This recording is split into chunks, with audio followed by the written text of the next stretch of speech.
This is Taco Cabana Thursday Night Lights, presented by the Gamez Law Firm.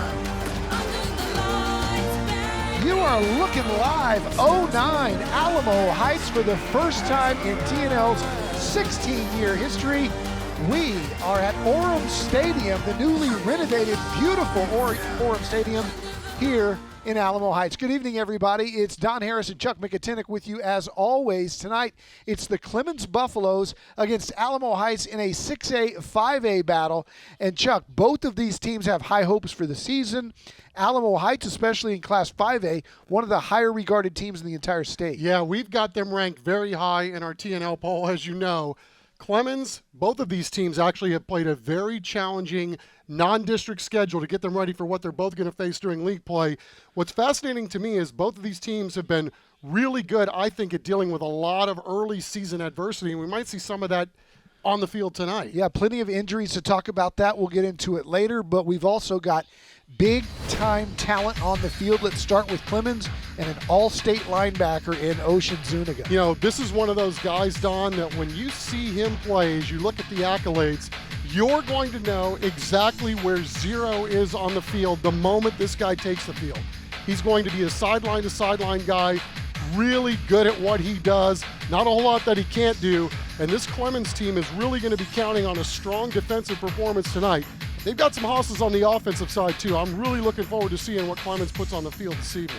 And really, truthfully, one of the big reasons we scheduled this game is on the other side of the field. Michael Terry III, not enough hyperbole to say what a recruit this guy is. Ron Rittenman's been doing this a long time, Chuck. He says he's never seen this much hype for one of his guys. Well, I don't know that we've seen a lot of hype for any of these guys in San Antonio through the years as much as Michael Terry has rightfully earned. This young man has well over 100 college scholarship offers. You know, I thought Coach Rittenman did a great job early on in his career highlighting all the things he could do. He can throw it, he can run, he can catch, he can cover, he can do literally everything it takes to be a football player. There are a lot of eyes on Michael Terry III, and this guy is just, he's something else. You're right, he's been doing it for a long time. We're seeing a national media recruiting presence here tonight. There will be college coaches on the sidelines, and when we come back, we'll have our Gamez Law Firm keys to the game. Clemens and Alamo Heights from Alamo Heights on Thursday Night Lights.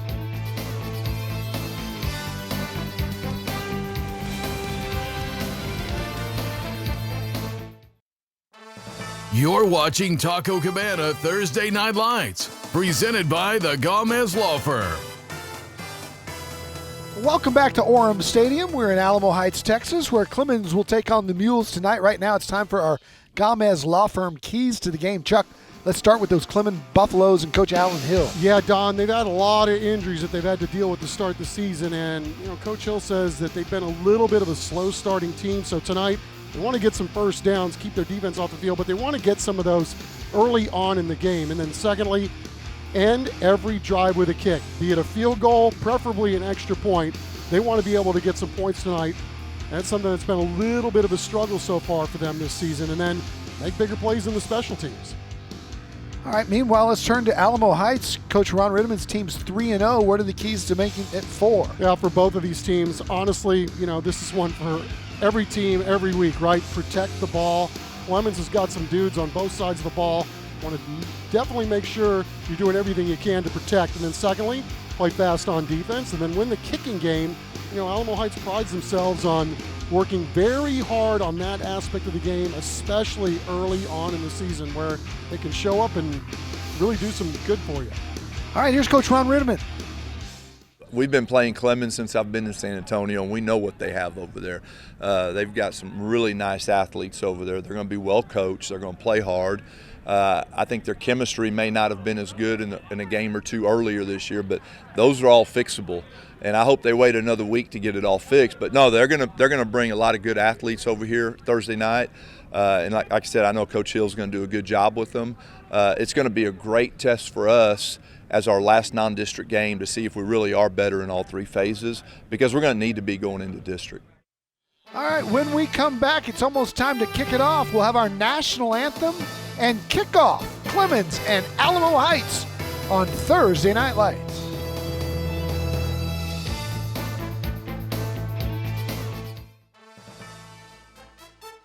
Tonight's broadcast of Thursday Night Lights is sponsored by Taco Cabana, the Gamez Law Firm, Beluga Air, Central Med, Enroll SA, San Antonio Sports, Valero, San Antonio Zoo, Countywide Service Company, Christus Children's, ACNowSA.com, Rhino Roofers, San Antonio Ready to Work, Aaron Plumbing Today, Moonlight Ballroom and Conference Center, Living Way Church, San Antonio Metropolitan Health District, Premier Pros, IBEW, Vietnam Army Grunt Museum, and Monarch Trophy Studio.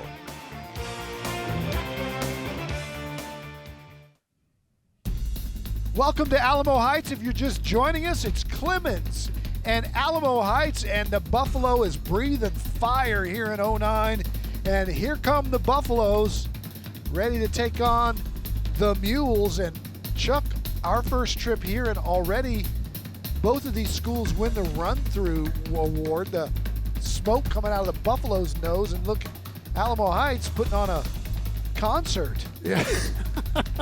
That's what it kind of feels like, but yeah, I think both of these teams not only passed the pregame award, but and they passed the eye test, dude.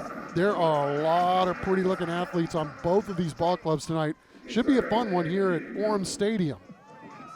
And they're about ready to welcome their squad. Alamo Heights 3-0 on the year after a 12-1 campaign last year. And here come the Mules, one of the favorites in the entire state in Class 5A. They made a deep playoff run a year ago, expect to do the same this year. Marching band on the field, and there is Michael Terry III, number 2, who we've been talking about and who we will continue to talk about here all game long. Yeah, 5A, 6A, excuse me, Chuck, a 5A, 6A non-district game, the last for both teams before they get into district play. Sorry, bro, I'm the one walking over you. I was just going to say, I think the fascinating thing about what Alamo Heights has done is that, they've kind of blown through their schedule so far, and it hasn't been an easy one, and yet they've got 4 or 5 starters down. So what is this team going to look like when they get healthy? We will see their backup quarterback again tonight, Watson Laswell, the junior. And we'll turn it over now for our national anthem to our public address announcer. Junior ROTC. Under the direction of Sergeant Major Gerald Phillips and Lieutenant Colonel Vic Diaz. Carrying the U.S. flag this evening is Cadet Captain Poppy Dixon. Carrying the Texas flag is Cadet Private Jaden Rangel. Guarding the U.S. flag is Cadet First Sergeant Jonathan Alcoses. And guarding the Texas flag is Cadet Major Peter Wright. Please remain standing and remove your hats as the Alamo Heights High School Choir, under the direction of David Short, plays tribute to this great nation, our men and women in uniform throughout the world, and all our veterans with the singing of our national anthem.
Coverage of tonight's national anthem is sponsored by the Vietnam Army Grunt Museum.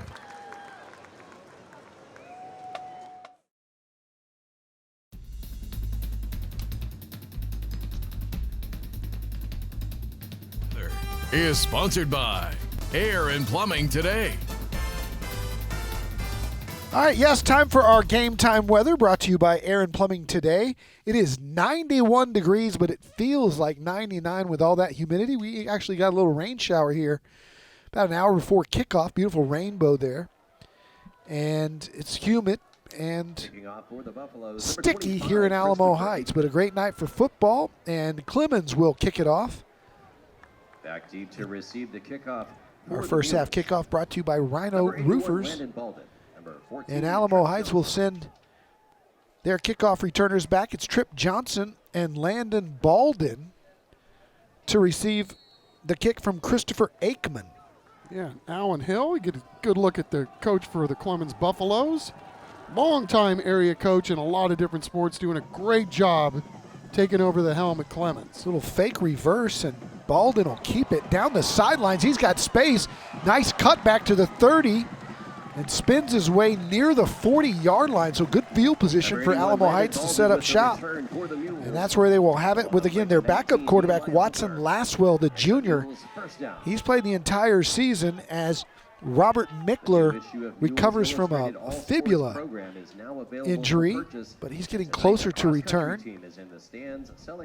Laswell, the 5'11", 163-pound junior, is 24 for 40 on the year for 365 yards and 5 touchdowns. And, of course, we'll all be looking at Michael Terry III, who's lined up at the bottom of your screen. They look his way, get it to him on a bubble on the very first play of the game, and he's got a first down and more across the 50 to the 48-yard line of Clemens, and just like that, a 12-yard gain for the all-everything slot back. Here's a look at that offense. Balden starts at wide receiver as well as returns kicks. Michael Terry, of course, the feature, and they're led up front by their captain, Ricky Gonzalez, the left tackle. First down and 10, a San Antonio Zoo first down. Keep by Laswell. Takes a big shot right across the 45-yard line. Here's a look at the Clemens Buffalo defense. We were talking earlier. Keep your eye on number 0, Ocean Zuniga. He's an all-state performer. He leads the way there. And Jordan Yalowski, big number 99, is an all-district defensive end. He's already got 2 sacks and a forced fumble on the season. Laswell lines up in the shotgun. Terry to his left. DJ Garza, who had a huge 67-yard touchdown run behind him at tailback. And they hand it to DJ, and he's up the middle, and he's gone. DJ Garza to the house. Touchdown, Mules. DJ Garza. And just like that, it's 6-0. DK, my fault. Don, this is a guy that was their running back last year as a sophomore, started 13 games. They had him at safety this year because they felt like they were going to go another direction, but then the guy that they had in there got hurt, so DK back in at running back. He had a huge game last week, and that's just way too easy, man. Heights has got dudes on top of dudes, and DK's one of them. How about the job by J.D. Rodriguez and that offensive line up front as the extra point is blocked? And so it'll stay 6-0, and my apologies to the Garza family for butchering DK's name. When we come back, the Buffaloes will have it for the first time. Alamo Heights scoring early.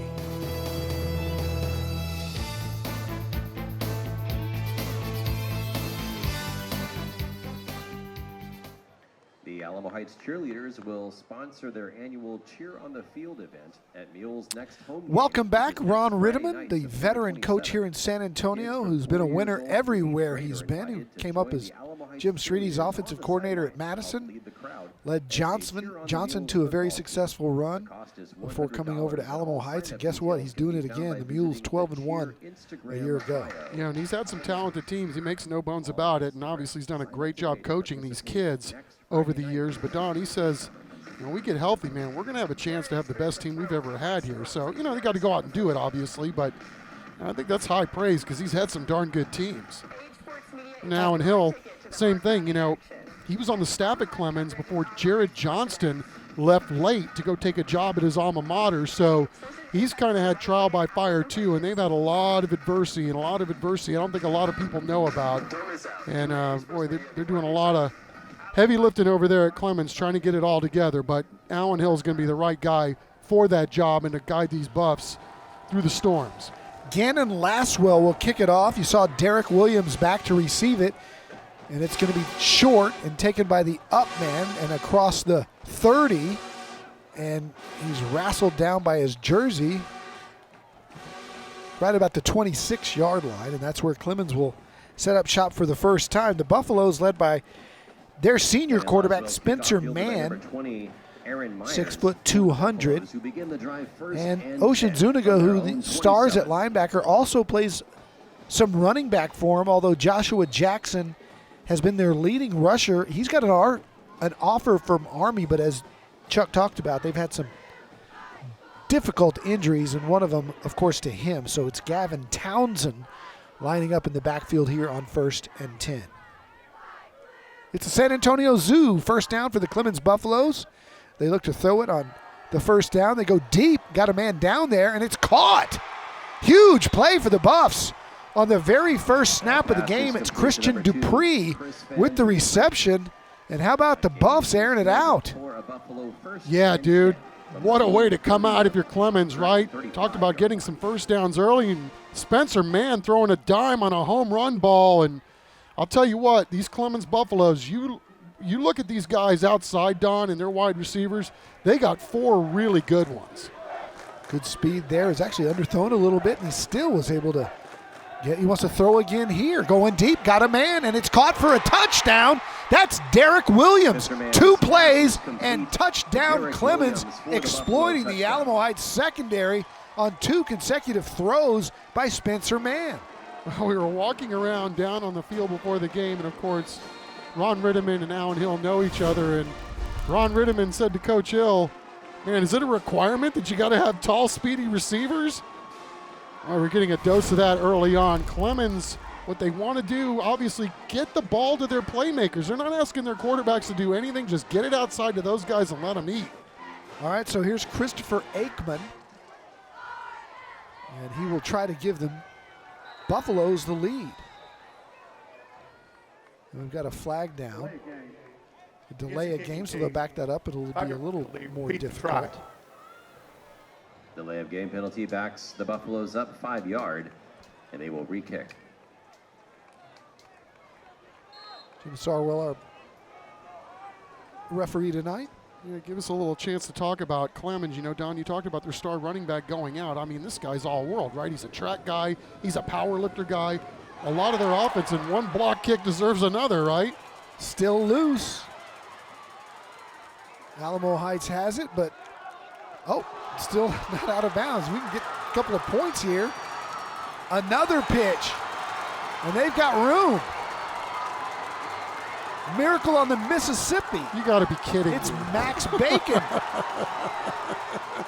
The extra point. I was going to say, when am I going to have a chance to finish my story? Like, not on this play, dude. Is it the first 2-point conversion return we've seen? Mercy. Nothing but explosives here. And coming from some odd places.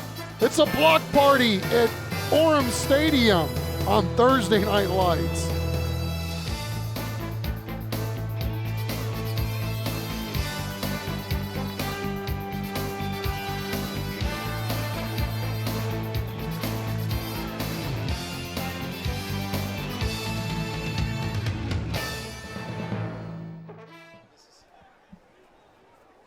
Back to Taco Cabana Thursday Night Lights presented by the Gamez Law Firm. We are joined by Brianna Cabello once again, the catering sales manager over at Taco Cabana. How are you today? I'm doing well. Nice to see you again. Happy Thursday. Happy Thursday. I'm going to just keep an eye behind us because we've seen it's coming fast and furious today. But you guys are once again our sponsor this year, Brianna. Why do you guys continue to give back to the community, especially through something like Thursday Night Lights? Yes, Taco Cabana, San Antonio is our birthplace. This is our home. This community, we love this community. We are part of this community, and we love giving back back. That's a big part of who we are, and we love to give back to the schools and to the teachers and to our firefighters, everybody in the community, and it's just such a great thing to be a part of. So we're happy to be here. Absolutely. So what you guys got cooking up over at Taco Cabana this month? Well, we always have something good. You know, we have our chips and queso, our flautas, fajitas, but today I brought you some street tacos. Ooh, let's see them. Street tacos. So these are our street tacos de carne asada. So I have some lime here too. There you go. Yeah. All right, you first. Come on. You left me hanging week 1. For the Buffaloes, Mules begin the drive first and 10 from their own 19-yard line. Cheers. Taco Cabana. I want to thank our corporate sponsor. Thanks, Matt. Matt actually shared his Taco Cabana last week. He did, so he deserves mad props for that because up to this point he'd been kind of hogging the grub. Broadway Bank provides modern banking. All right, so what will we see next? An explosive game so far, and Michael Terry still wants to be heard from. We'll see what happens here. He's lined up to the right of Watson Laswell, and they'll hand it to him. He goes off tackle and fights for a couple, gets about 1.5 yards. Michael Terry III, the ball carrier. 56. I don't know if we can get a shot, but on the far end zone from where Michael Terry is, I believe, is the entire UTSA offensive coaching staff. University of Texas is supposed to be here again tonight. But all eyes on this young, talented player.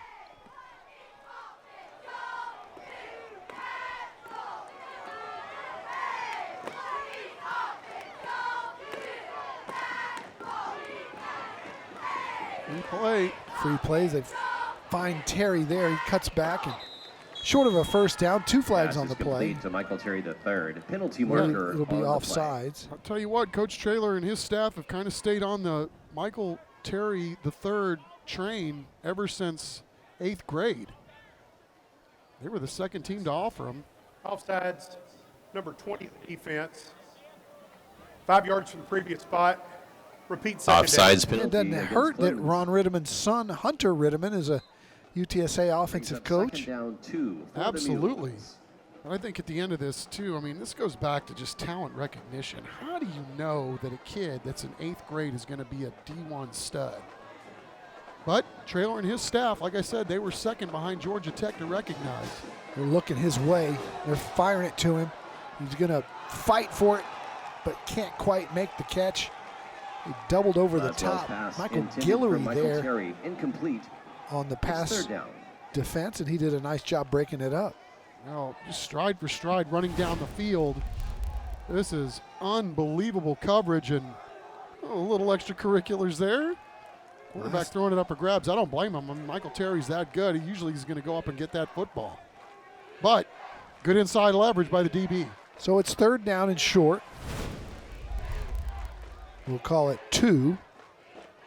This is where they've leaned on Terry all season long. Against Churchill, when they needed 2 yards, they went to him. He's got it and more, and look out. He was 1 step away from breaking it, and a good ankle tackle there to save the touchdown. Great pursuit by Clemens. I mean, you've got to rally to the football every time 2 gets a touch because he's, as you saw right there, I mean, just 1 step away, and then great job up front by these Buffs creating holes for these guys to run through. It's been pretty easy right now running the football for Alamo Heights through 2 drives, or at least 1.5 drive. San Antonio Zoo first down, and that's the kind of stuff that pops off the tape when scouts look. Just that initial burst through the line of scrimmage. And just a special talent. They'll go back to him. And this time, Clemens snuffs it out. Nice play up there by Jordan Yalowski. We told you he's a 6'4", 250-pound all-district player. 60 tackles a year ago and 4 sacks, and made a nice job of getting the pursuit and taking him down. Yeah, Alan Hill told us he's the guy that is their most disruptive player, and he's a big boy that will snap your head back. Yes, he will. 2nd and long. They've got Terry at the bottom of the screen in the receiver position here. We got DK Garza as the running back, and they hand it to him, and DK fights forward after the initial contact for some DK Garza yards with after the carry. contact there, but still short of the first down. It'll be with the third stop. down, and we'll call it 6. Brings up third down. Yeah, I think, for you know, the there's a Mules. tendency for outsiders to think that it's just 2, 2, 2 all the time, but Alamo Heights has got some studs, man. I mean, we haven't even talked about their tight end, who also has already made some visits, including one that went to Texas last weekend when Michael Terry went up there. Yeah, big number 88, Bennett Johnson. Got Texas Tech on the board as well. Terry at the bottom of your screen. Instead, they go to Garza. He's got the first down. He breaks outside across the 35, short of the 40, but that'll move the sticks. Garza, the ball And it'll be carrier, another tackled San by Antonio number 3 Zoo on first third down. Gumby. Every And single guy that that's carries the another ball Mules. for Alamo Heights, you can just First see their down. ability to not only cut decisively, and then also get the ball and be able to pivot upfield very, very quickly. Great recognition, great moves. DK Garza showing out here tonight already. Checking out our Smile Cam, sponsored by Moonlight Ballroom and Conference Center, San Antonio's premier venue for all quinceaneras, sweet 16s, and graduation parties. And a lot to smile about here as they go Wildcat with Terry playing the QB position. He takes it, and Clemens plays it pretty well, but he's still fighting for yardage and picks up about 4 on the first down play. Oh, starting to tune up a little bit in terms of the Michael Terry intensity in there, this the ball football carrier. game. And then obviously, you know, if you're a Clemens guy and you tackle that guy, you make a name for yourself pretty quickly. Saw him as a freshman on Thursday Night Lights, and he was a lot leaner and smaller, but I don't know, Chuck, he did just about everything that game. Yeah, he sure did. I mean, a 6'1", 180-pound freshman, and, you know, like I said, you know, the recognition from the Alamo Heights staff, too, was this guy's going to help us early. They looked the opposite way, throw over the middle. They were looking for that big tight end that we were talking about, Bennett Johnson. And Lasswell just overshot him, incomplete. And it'll be third down and 6. You talk about the measurables, too, right? The guy's 6'7". For the Mules. They haven't put a clock on him 40 time-wise this year, but this dude's running a 4.8 last year at that size. Yes, please. When you talk about the opportunities for making a play down the field for Alamo Heights, they got a lot of them. Being recruited by Texas. How about the tight end at Texas this year, Gunnar Helm, making huge plays. Landry Harris telling us the dude's got a 4.0 GPA, too. Nice work. Here's Terry. Gets past the 20, Michael Terry, the third, the 31 ball rather, carrier. gets to the 30. That'll move the sticks. It'll be another San Antonio Zoo first down. And that's good for another Mule. Up here in the booth with us tonight, First Nick down. Funky Cole Medina, as always on the stats, and yeah, the great Landry Harris joining us. Yeah, father to be Landry Harris. Well done, dude. Man, you're making Dad feel not only proud, but old. But for sure proud, man. Congratulations to you and your entire family, y'all. Thank you, brother. First and 10. Right up the middle goes DK. And he picks up about DK 5. Garza, the ball carrier. 99 Yalowski with the stop. Yeah, things have Gain kind of 3 on the play. of It's slowed second down, down 7 here for at the Alamo Mules from Heights the Buffalo in terms of the 28. explosive plays in the ball game. However, this is a pretty good example of what you're going to get when you face the Mules, right? They can beat you with big plays, and then they can also just ball control and run clock, and that's exactly what they're doing on this drive. Second down, we'll call it 7, and good penetration by the Clemens defensive front. 2 guys there, they've got the football. Ball came out on that second contact, and coming away with it is Marcel Fumble is recovered Vasquez. by Clemens. Boy, They take over just a first and violent 10 collision there. at their own 32-yard Oh, is line. that Zuniga? Yeah. The first guy there was Zuniga. 28 also got in on Once the again, action. You can pick up a copy And that's of the new Ashton issue of Leisure. Mules Illustrated, the all And then they sports come up with a program. football. It's Yeah, being Zuniga goes available right for up the purchase gap. tonight, sold by the Stopped the cross-country team in the initial stands and at move both forward, but concession then, yeah, he stands. got Mules finished Illustrated off in a all hurry, sports and a programs huge published play by the this Alamo Clemens Heights Mule defense. team. Pick up a All right, copy so tonight. they took 2 plays to score the last time. First down here. Did they throw again? No, they run it up the middle, and they pick up good yardage, about 5 or 6. Gavin Townsend, the ball carrier. It's been an interesting season for Clemens, you know, Don. Stop for the Mules. They had some injuries we Short talked gain on the about, play. and, you know, It's to finish second my down. earlier thought about losing their star running back, I mean, they were going to build their whole offense around this guy. He gets hurt very early on, so they're doing a lot of experimenting, and they're doing all of this to try to see what they can do so that they're best served when they get ready to play league play. Run the sweep to the right-hand side. Good penetration, but also good pursuit. 2-yard game. Here's their first 2 plays of the game if you're just tuning in. Number 6, Patrick Arriaga with the They got stop the for football, Mules. went deep It's past midfield on the very third first completion of the game, and they followed that up with the first touchdown for Clemens on the big dime to Derek Williams. And just like that, they scored on 2 plays. Yeah, bombs away. Now they're doubling outside, at least at the lower portion of your screen. 3rd and 3.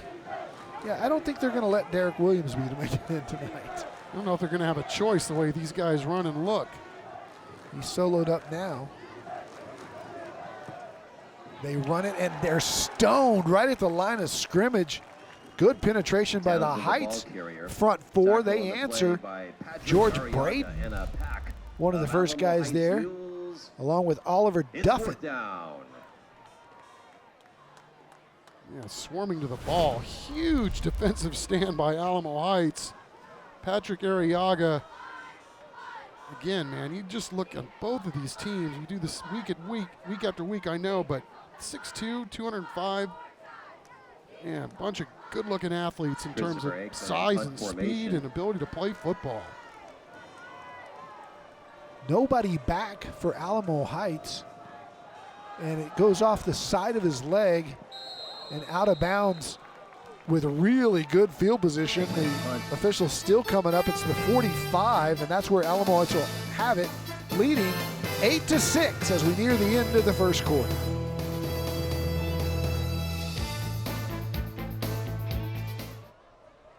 Welcome back to Taco Cabana Thursday Night Lights, presented by the Gamez Law Firm, and you are seeing Matt squared right now. Matt Powell, an attorney over at Gamez Law Firm, joining us right now. How are you today? I'm doing well, Matt. Thanks for having us. Look, the sun's going down. We got a back-and-forth game. This is great. It's wonderful. It's wonderful. Tell me a little bit about the Gamez Law Firm for people who don't know. Well, we're a 100% personal injury law firm. We represent people all over Texas who have been injured in car and trucking accidents, and we've been in San Antonio more than 50 years, and we're excited to be here for another 50. Why should someone who's been in an accident contact you guys first? Well, we've got 10 experienced attorneys. We've got almost 200 years combined experience among the attorneys here. We've also got more than 24 support staff to give you the attention that your case deserves. When you come to the Gamez Law Firm, we're going to fight for you. But not only do we fight for you, we care. We care about this community and the people of Texas. Speaking of caring about the community, you guys are once again our presenting sponsor here. Why do you guys continue to come back year after year, sponsor us and sponsor these kids here on TNL? Well, I mean, how cool is this, Matt, right? It's great to give these kids a chance to play on TV. But look, we care about San Antonio. The youth of San Antonio are the most important thing. That's why not only do we sponsor events like this, every year we give away 500 backpacks full of school supplies. We sponsor scholarships for high school and college students. We're in this community for the long haul. Let's send him back up to Don and Chuck for the main event, because I think the best recruit in our area just scored a touchdown, guys. Yeah, he did, and this is the speed that we've been talking about. He's got the size, and then he just turns on the jets, and even with the angle, you're not going to catch him, and that's why he is who he is, part of the reason. There's a lot of other reasons too, Chuck. He's a great kid, great teammate, great leader, and great son, you name it. I was going to say he's going to need the Gamez Law Firm. He's going to get sued because he's too good. Look at this. I mean, it's just once he got the edge, it was like, no, you're going to need probably NFL talent to get that guy down. Try though you may, and that goes untouched. At the end of this play, there's almost the slide trip attempt there by Michael Guillory. Excuse me. Azir Cumby. He's like, there's no way I can get him. He slid into third base and kicked his leg out trying. Well, and again, you know, we talked about some of these cavernous holes that we've seen already created. We got J.D. Rodriguez right there in the middle, and then You got Jackson Moore and Ricky Gonzalez to his left, Grayson Hansel and Emiliano Aguilar to his right. Well done by these Mules up front, creating some holes and some big ones for their studs. All right, so Derek Williams, who scored a touchdown earlier in the game, will drop back to receive the kick off the foot of Gannon Laswell. And that's one of those little poochers.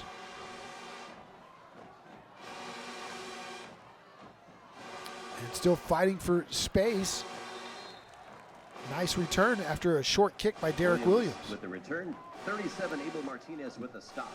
All right, so now we'll see what Clemens decides to do as Alamo Heights, after turning the ball over, went right back down and got another score thanks to another explosive play. Clemens came out, right? 2 big, long balls downfield, got him into the end zone.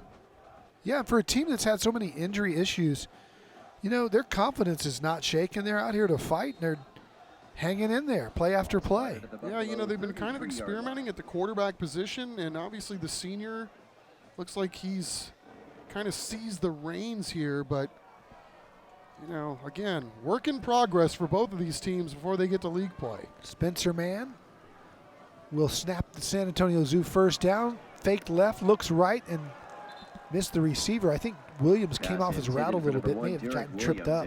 Maybe tripped up over his own feet, but couldn't quite get out into the flat. So, yeah, the big thing for Clemens right now is you know, you're not necessarily looking for your quarterbacks to make all the plays, right? You just want to make sure you can find your guys, get the ball to them, and then let them create after they catch. That was a great, well-designed play, and the receiver was wide open. Just got to make that connection somehow. So 2 stacked to the right. Instead, they'll hand it off, and Alamo Heights played it nicely right there up front. Kiff Giles, the senior linebacker, with the carry. in on the tackle. By number 9, Kip Giles, and as you can see, they've moved Ocean over to the offense as well. 3rd down. Yeah, Ocean is a guy that obviously is going to play both sides of the ball, but this dude can tote the rock too, and you talk about another guy that is a load to try to bring down. 3rd down and 8. They'll throw it. That ball is caught. They're going to say he was out of bounds. Incomplete. Clemens coaches in the booth next to us don't like it. Caught by Derek Williams, but I think he was going to be well short of the first down anyway, about 3 yards. So Clemens will run the punt team out. Well, this time they do send a returner back, Alamo Heights, and that's Trip Johnson. Very impressed by Derek Williams even getting his hands on that football. I thought that was going to be picked off the second that the DB broke on the ball. Christopher Aikman, the punter, does all the kicking duties for the Buffaloes. And Trip Johnson was an all-district return specialist. He had an 85-yard return against Seguin earlier in the year. He's going to call that one off, let it go, and it takes a good Clemens bounce right to about the 30-yard line, and that's where Alamo Heights will have it with 50 seconds to go here in the first quarter. Chuck, we were talking about big number 99, Jordan Lebowski. He's one of our IBEW local 60 player profiles. Plays some hoops as well. You better at 6'4", all-district defensive end. And a baseball player. Gotta like that. I'm just thinking, man, would you want to go on this guy down on the block on the basketball court? No, I don't think so. I think I'll go play football where it's safer. All-around athlete.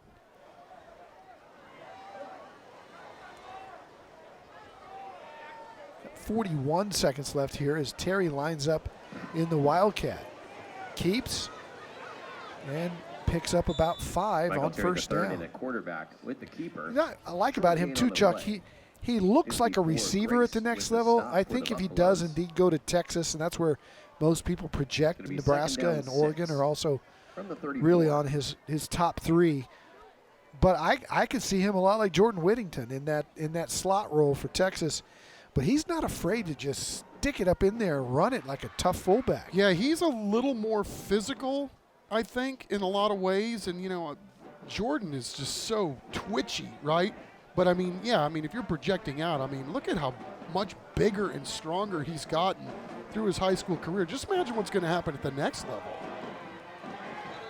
On the keep, Laswell number 10, Watson Laswell, close to the marker, but he's going to be short, and that's the end of the first quarter.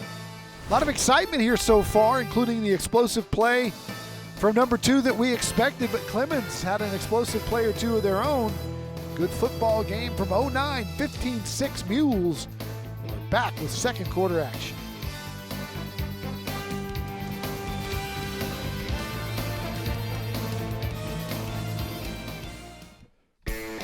Welcome back. It's our San Antonio Ready to Work game highlights. First quarter action here from Orem Stadium. DK Garza got Alamo Heights on the board first, much like last week's big play of the week. He went right up the middle, but Clemens had the answer going to Derek Williams deep on their second play of the game. Both teams had a blocked extra punt early. It was extra point, rather. It was 6-6. They went the distance because of a couple of laterals. Max Bacon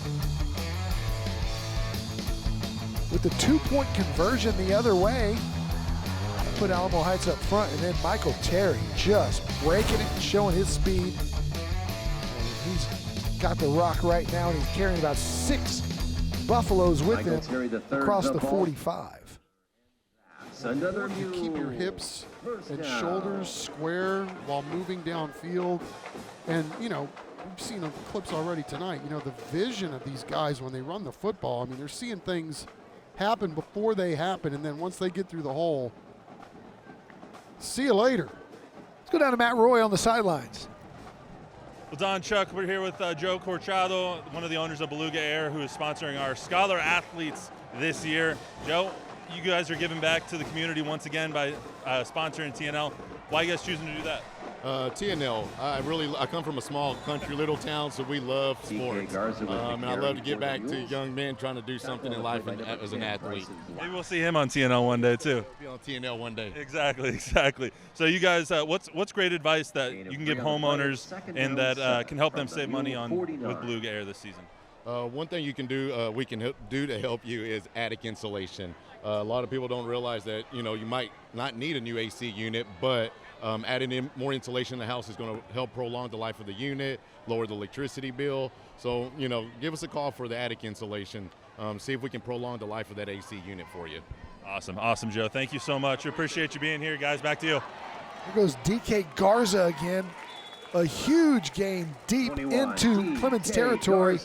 Not quite into the Citromed red zone, but another big run by DK Garza. Yeah, again, this dude started 13 games last year as a sophomore back there, and they just love him so much as an athlete that they put him back at safety for this year. But, you know, again, they've got so many guys that they can play on both sides of the ball, and that's really going to pay dividends late in the season when they get into the playoffs. 26 yards there. Michael Terry down at the bottom of the screen running the slant. They look his way, and now he'll throw it to him, and that's picked off. He overshot him, and it was intercepted by the Buffaloes. A big turnover as Michael Guillory comes up with the play. Huge play again by this Clemens defense, and I'll tell you what, if DK Garza isn't there to make the tackle, this thing's going to the house the other way. Great pressure by Clemens, outside and inside.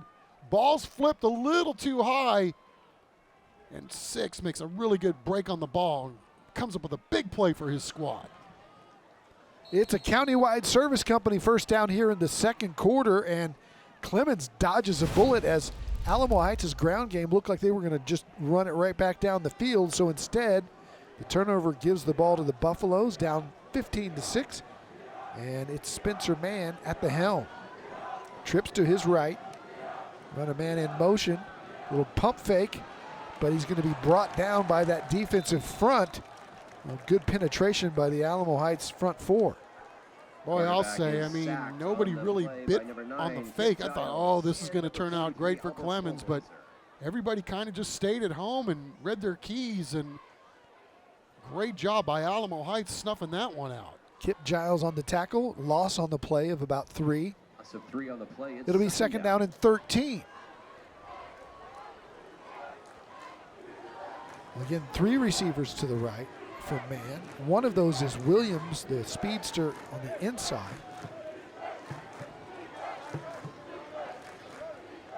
Instead, they'll hand it right up the middle, and the linebacker coming up to make a big play.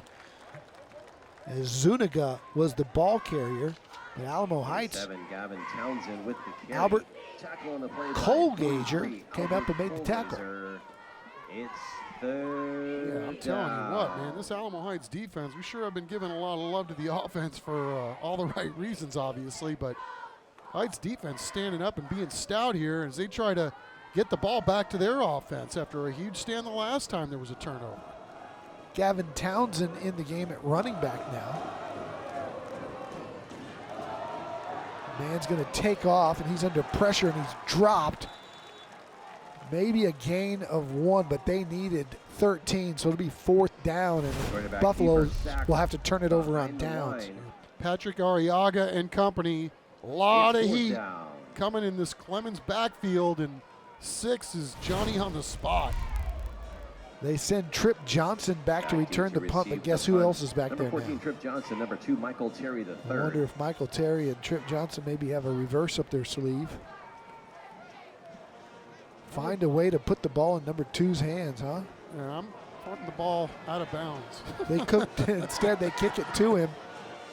And there is the reverse to Johnson. He's got speed, and he's across the 40 and thrown out of bounds at about the 45-yard line. And we'll come back with the Alamo Heights possession. 7:39 to go. Mules lead it 15-6.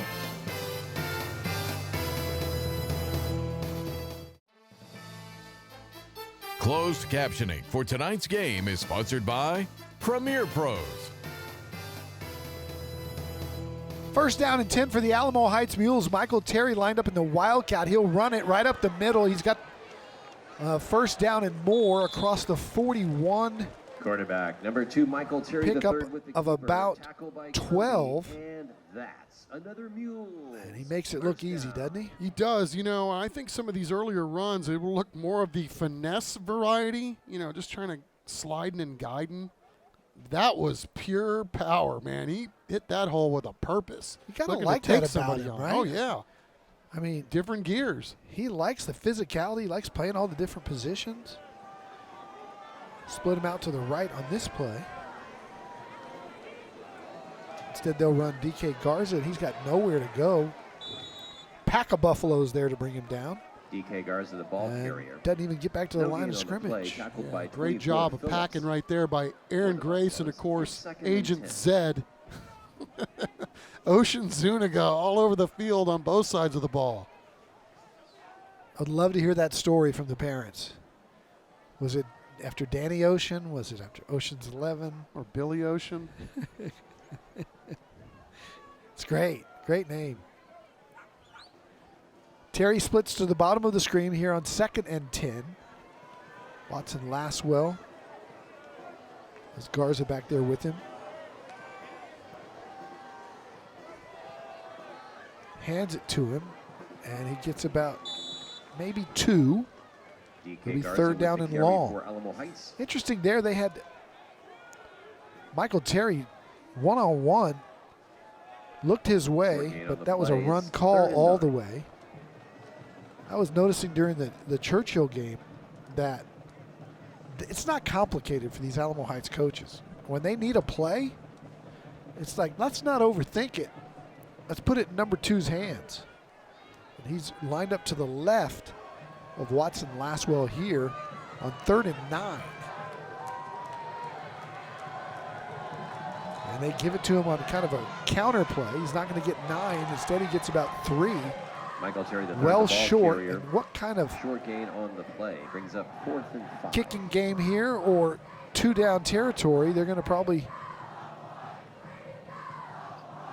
go for it here. Yeah, why not, right? I mean, both of these teams are working on things that, you know, obviously they want to win the ball game, but you know, the bigger picture is still to come. So why not? You got the lead, and you got the ball at your own 35, and you got 2. What could go wrong? They're going to send 2 DBs over there. He's at the top of your screen, solo covered here, but they'll drop the safety. Instead, they go to the other side, use him as a decoy. DK was absolutely blown up. Pass complete to DK Garza. Ashton Leisher, the senior linebacker, for a loss on the play, and the Buffaloes have life. They'll have the football as well when we come back.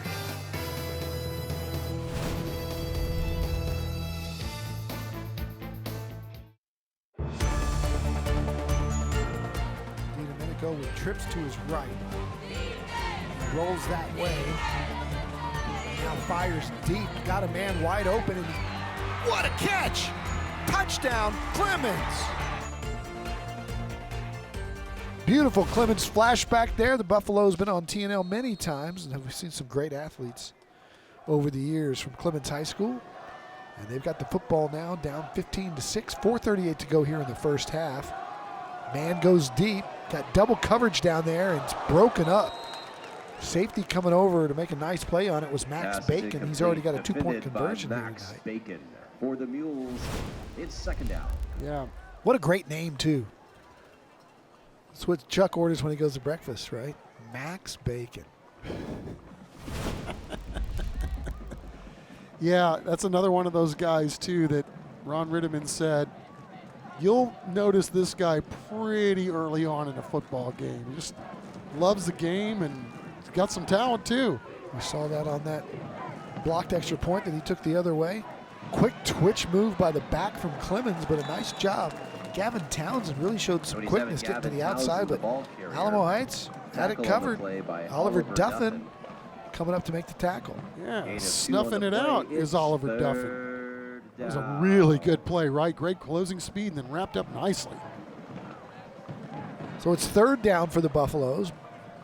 Call it 8. Clock runs into 4 minutes here for Spencer Mann. They're in a dangerous position here if they're not able to convert to give the ball back to Heights before the half. Mann running for his life, and he's been dropped. Ryan Stetson ran him down from the back end. Not very big, 5'7", 150. But he's an all-district player who had 18 tackles already on the season. And look at the little guy. Aggressive and strong. Yeah, Ron Ritterman tells great stories about this guy's ability to play football despite the lack of size. I mean, they said last week he got knocked down by some 6'7" guy twice. Still got up and made a sack on a play. He's that kind of ball player. Trip Johnson back to receive this punt. No fair catch. Instead, he'll field it, and he makes a move. Johnson up the middle, still on his feet, and he fights across the 45 before he's slung down. And Alamo Heights, with 3 minutes to go, will have a shot to score. You know, every week on TNL, we highlight teams that are making a difference in our communities with the Beyond the Game program. Let's hear more from San Antonio Sports' Jenny Carnes and Valero. Every day, our high school and middle school coaches work hard to help athletes reach their maximum potential while also teaching life lessons through sports. Beyond the Game provides a platform to support our coaches as they develop athletes beyond the basic X's and O's.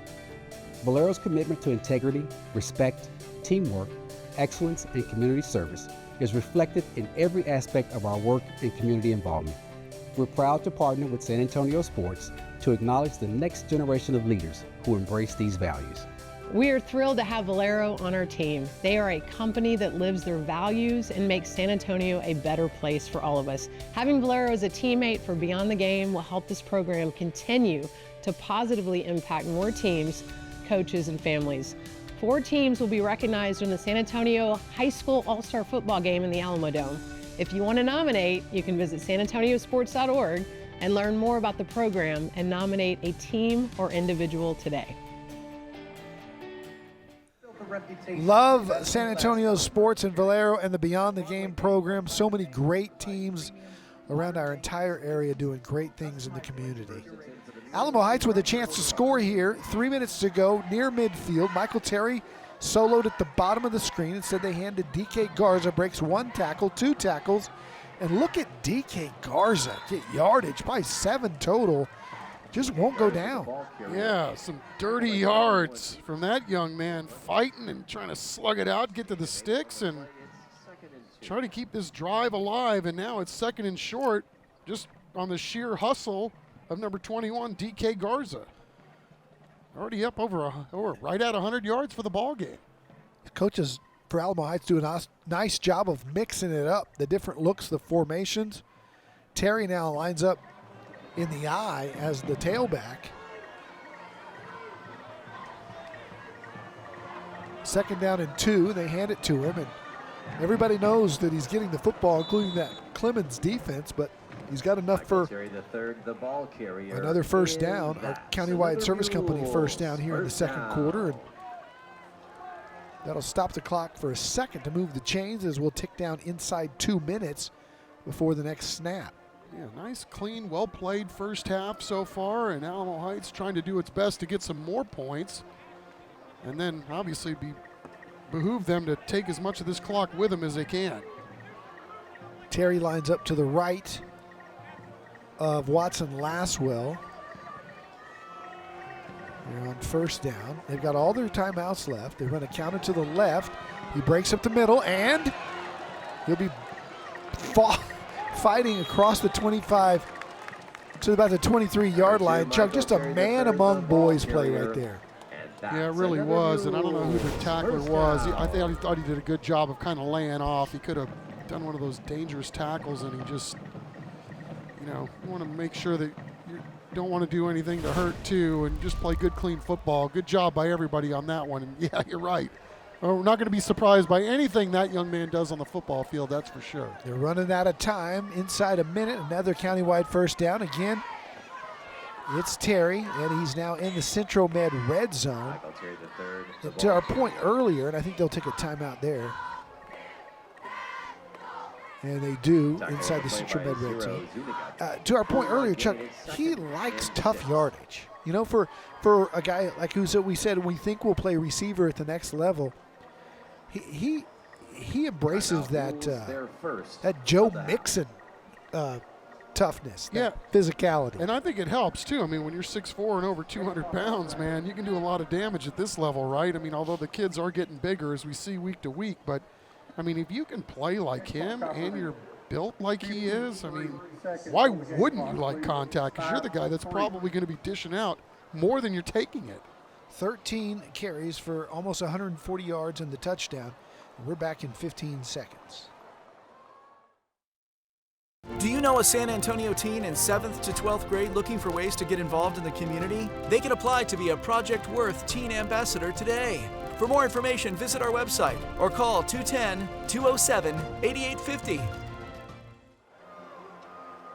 Another thing that Coach Ridman loves about Michael Terry is that with all this attention, with all these coaches here tonight and with all the recruiting trips and all the talks about rivals and all that stuff, he cares, the player, more about his high school teammates and this state championship goal of theirs this year in Class 5A, where a lot of kids we've seen in the past have been looking forward to the next level.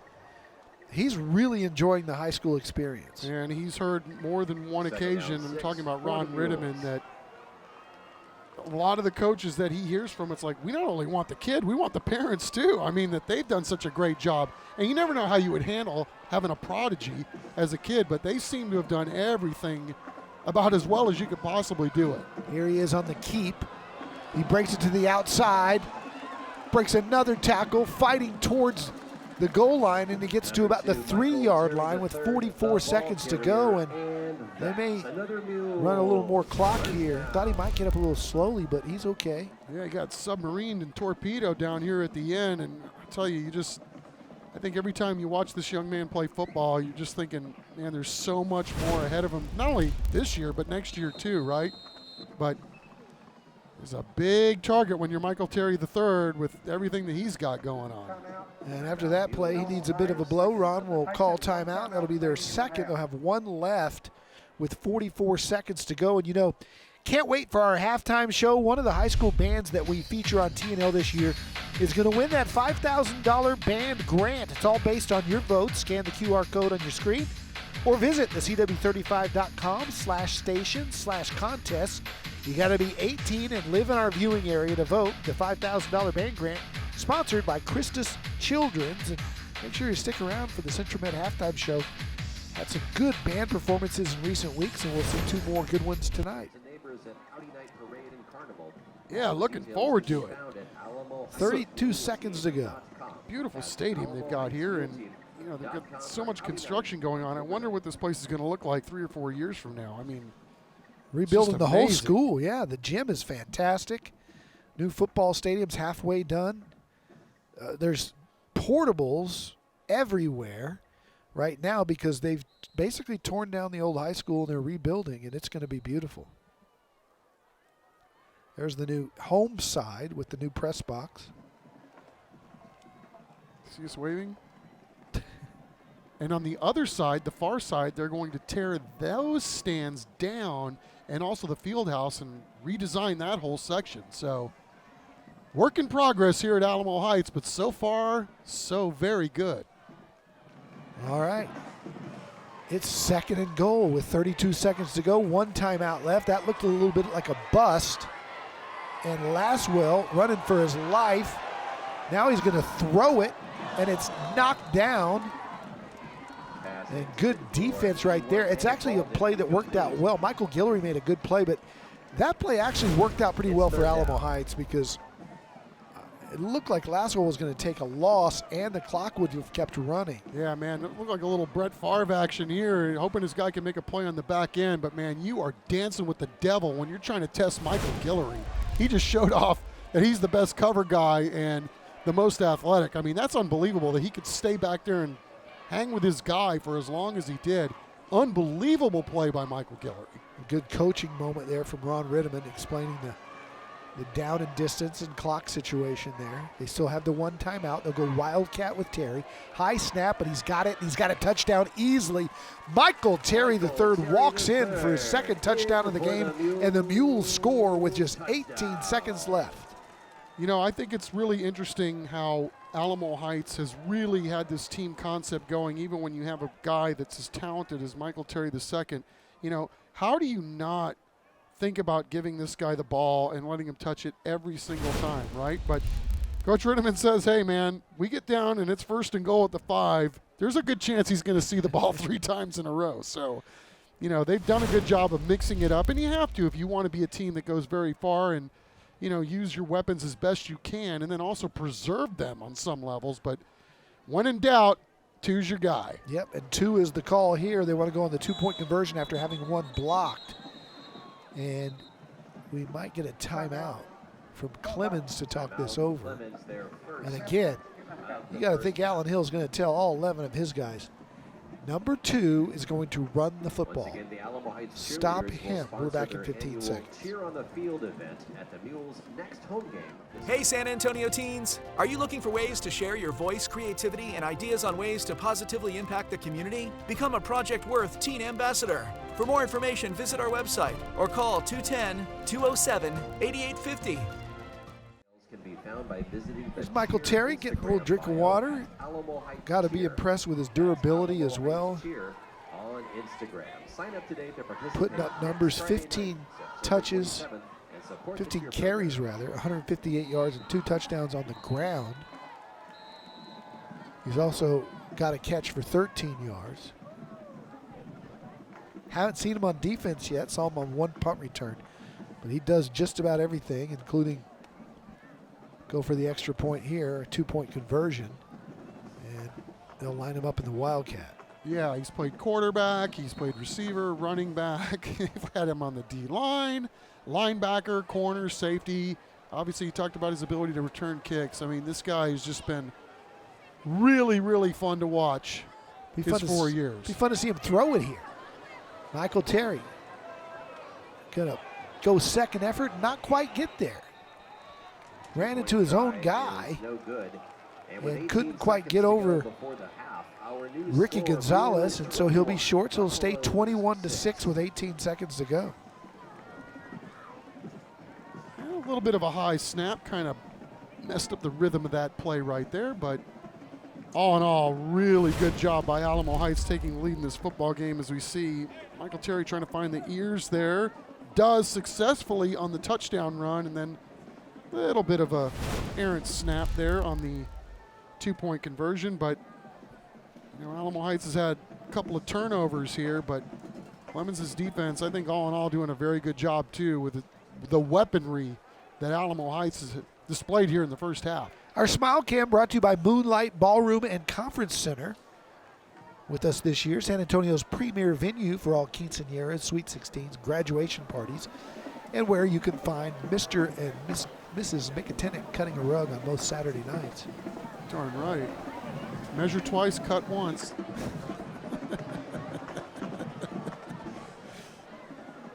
Oh. God, Last week, this week Ron Redmond told me the only thing he can do musically is two-step. So Ron Redmond's a bit of a dancer. My wife, poor gal, she's had to suffer with the guy with 3 left feet her entire life, man. Just not in the cards. No, you're in the mosh pit at the metal show. Even I can't do that anymore, man. That has passed me by. Good thought, though. 18 seconds to go. Clemens will have one last shot at it. They receive that kick right at the 30, and that'll get us to a couple of snaps left. Maybe one, maybe 2 plays left for Clemens. That's all they needed on their very first drive, airing it out on 2 plays to score. I'll tell you what, these special teams have been fun to watch, man. There's some dudes spilling it right now. Getting after it. Allen Hill will send out Spencer Mann in the offense. See if they're content to just go into the half here or if they want to at least take one shot. I don't know. I just saw Emilio Franklin, though, 73. Oh, man, elite level hair. They drop the tailback deep, probably just going to kneel it here. And they do, and that'll be the end of the first half. A good one. Alamo Heights up 21-6. Clemens hanging in there with some athletes of their own. And when we come back, we'll have our Central Med halftime show. You'll hear from both bands. David Chancellor will have our Scholar Athlete of the Week. But first, before we do that, Matt Roy is going to track down Coach Ron Ritteman, who no coach is ever happy, but he's got to be pleased with the early lead here and the way his offense has performed after a kind of a scare there on the first couple of series with Clemens going deep. And here's Matt Roy with the coach. All right, Coach, you guys' offense was clicking there in the first half. Obviously, Michael getting in twice, DK getting in once. What's going on that's going well for you on offense? Well, I think our guys are playing extremely hard. We haven't executed at the level we wanted to. We got a couple of turnovers and just some things that have happened. But to their credit, they keep playing hard, and they're going to get it. And we're going to go in and make some halftime adjustments and get it fixed. One of those adjustments on defense, is it going to be the long ball? Obviously, that first possession for Clemens, 2 long balls got him into the end zone. How are you guys going to stop that in the second? Well, I thought we did a great job after the first 2 plays, and so we made some adjustments. We weren't going to wait till halftime on that. I thought our defensive coaches did a great job eliminating what they did. And we knew they were big play potential, but we just didn't know they were going to hit 2 in a row to start the game. So we made those adjustments. We think we got that fixed. We got a few more things we need to work on to clean it up. But our defense is playing extremely hard. Good luck, Coach. Appreciate you. Thank you. All right, that's Coach Ron Ritteman, one of those Southwest Texas Bobcats. I say that because that was the name of the school when he went there, along with Chuck. Yeah, good player, man. Good quarterback. He was. 21-6, our halftime score. We're back with the Central Med halftime show right after this.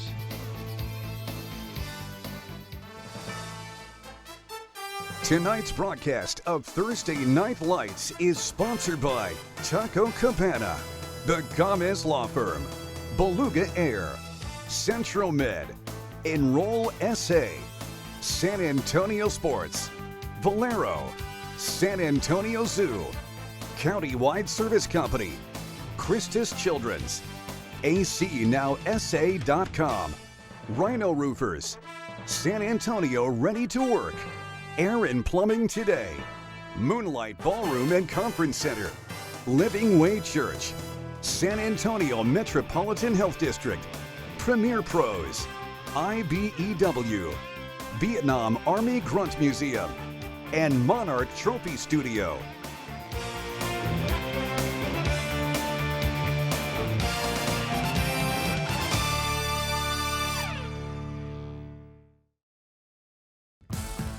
Welcome to the Centro Med Halftime Report.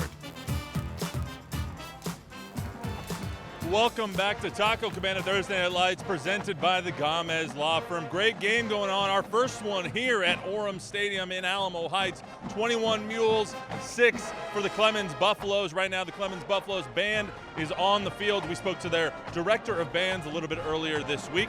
This is what they had to say. My name is Matt Baining, and I'm the director of bands at Clemens High School, and this is my 5th year at Clemens. You know, I came here from Smithson Valley, and I was there for 7 years, and this is my 21st year teaching. And I remember year 5 at Smithson Valley was kind of the magic year. That's where everybody's kind of used to you, and the buy-in is a lot higher all of a sudden. And we just had such a positive start this year with student leadership, with our new freshmen, and it felt like we just got to move a lot faster this year just because of the level of buy-in. It's a really fun show this year. The crowd's been responding to it really well, and so it's called Mirage, and it starts out with Little Desert Rose by Sting, Caravan by Duke Ellington, and Arabian Nights from Aladdin. You're going to hear that at the first big hit when the winds come in. We pick up a piece that was actually written for concert band called Arabesque, and that's a lot of fun. It's a lot of finger wiggling and kind of shows off technical skills of all the sections. And then we kind of slow it down. The ballad is Kiss from a Rose by Seal. And then we come back at the end and we finish with a little bit of Live and Let Die, Sir Paul McCartney, and finish up with Desert Rose again at the end. So that kind of starts us and finishes us. We've got a U.S. Bands competition, Ludwig Musser Classic, and that's a prelims finals event. We're doing the Rocket Review over at Judson, and then we'll have our UIL marching contest, which is at Judson, and hopefully we qualify with the first division to the area marching contest, which is going to be the first Saturday in November. We have an amazing team. There's too many to name everybody, but the directors, and then we have hired staff for color guard and percussion and choreography, and our design team is just amazing this year. And we have some pretty serious support from our booster club, and just helping with props, moving equipment, getting the kids fed, and getting them in uniforms. Just a wonderful group of people to work with, and a lot of fun. And then have to shout out to all of our spouses as well, because they don't see us a whole lot from August through October. So super understanding. It's time to vote for the Christian Children's $5,000 band grant. To vote for the Clemens High School Marching Band, scan the QR code on your screen or visit cw35.com/station/content. You must be 18 years old and live in our viewing area.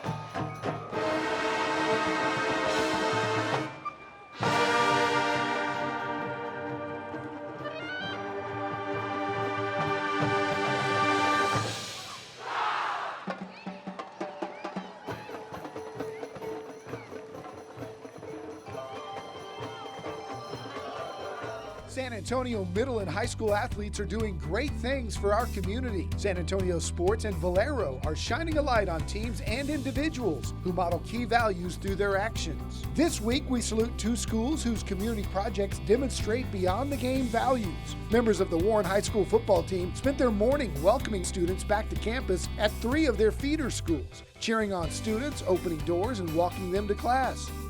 During lunchtime, members of the Steele High School football team visited with students at Sipple Elementary, hanging out and connecting with them while serving as positive role models to future Knights. These athletes demonstrated the beyond the game values of integrity, respect, teamwork, excellence, and community service. San Antonio Sports and Valero salute high school and middle school coaches who inspire their athletes to serve others. Parents, teachers, and coaches can nominate teams and individuals that go beyond the game. Visit sanantoniosports.org.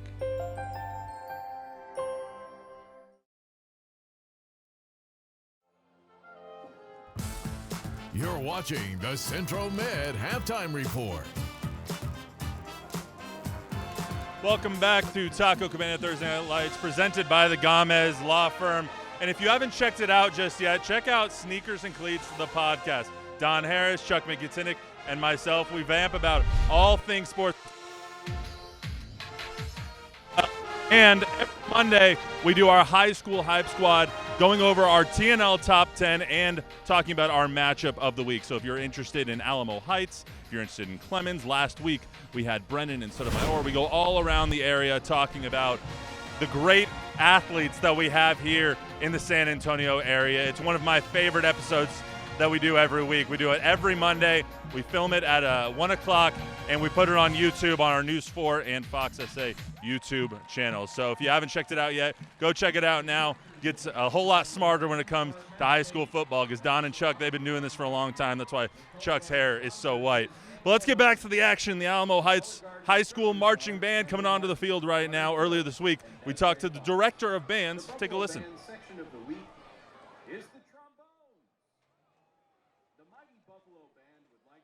My name's David Stevenson. I am the director of bands and the fine arts coordinator for Alamo Heights ISD, and I have been in Alamo Heights ISD this is my 12th year. The show, the title is called Behind the Mask. This show is about revealing our true selves, and showing who we really are. The first part of our show is pretty intense and dark, and all the emotions that come from that, and kind of fast-paced. And our the middle part of it, our ballad, the second slower part, is where everything kind of resolves, and we take off our mask. Our color guard has masks on, and they'll actually take them off. The rest of the band have on hats. They'll take those off.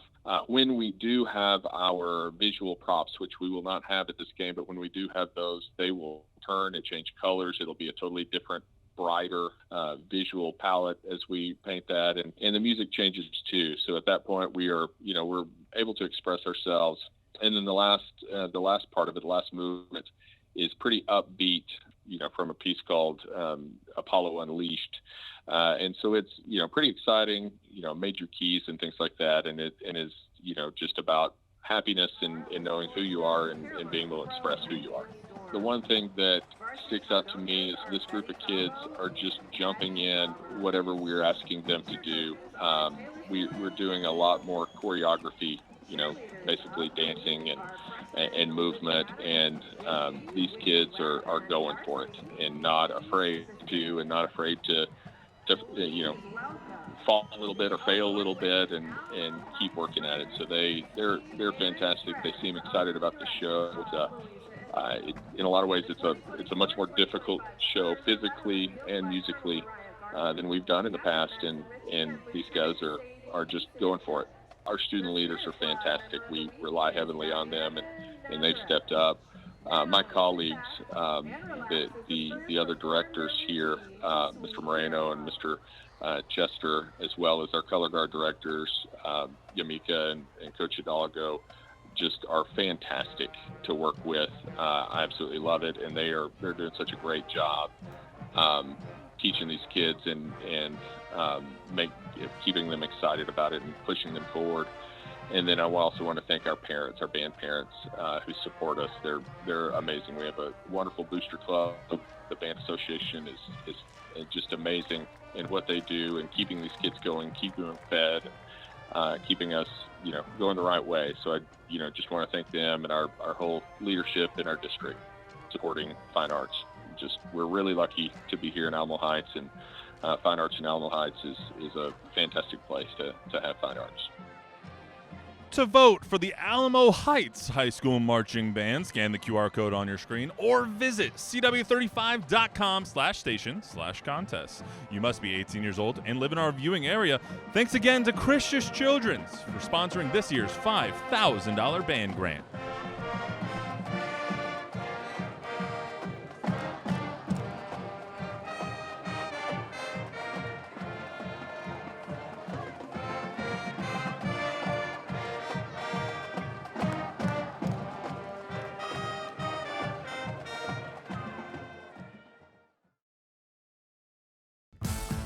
You're watching the Central Med Halftime Report. Every week on TNL, we showcase incredible student athletes. At the end of the year, our sponsor, Beluga Air, will present a $10,000 scholarship to one of the students that we feature this season on TNL. Our David Chancellor introduces us to this week's scholar athletes from Alamo Heights and Clemens. Patrick Arriaga is a football player, a track star, and he's captain of both teams at Alamo Heights. My leadership is like leading by example and doing the things that the captains in past years have been instilled into me. So that it's a really big honor, and in track, it's selected by the coaches. So having the coaches' trust, it just carries on back into football. He was all-district as the Mules starting linebacker last year. He also ran the 200 and both sprint relays, but his talents go beyond sports.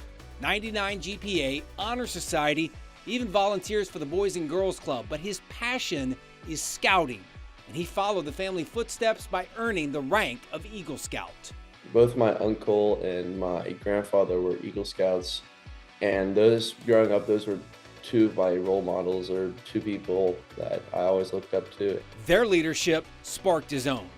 I want to say I'm more of a verbal leader. I'm not great at going and talking, getting people amped up, but I think being a leader by example, seeing people just trying to follow someone, like when I was younger, trying to live up to something that was more my style.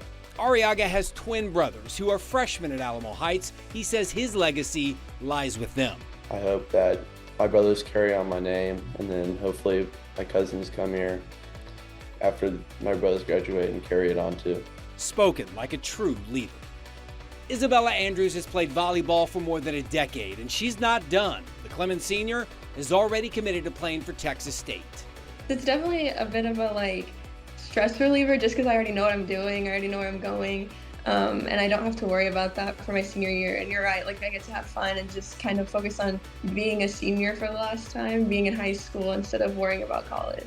4 years on varsity, 3 years as team captain, district MVP. She had nearly 600 kills last year. That's top 3 in the city.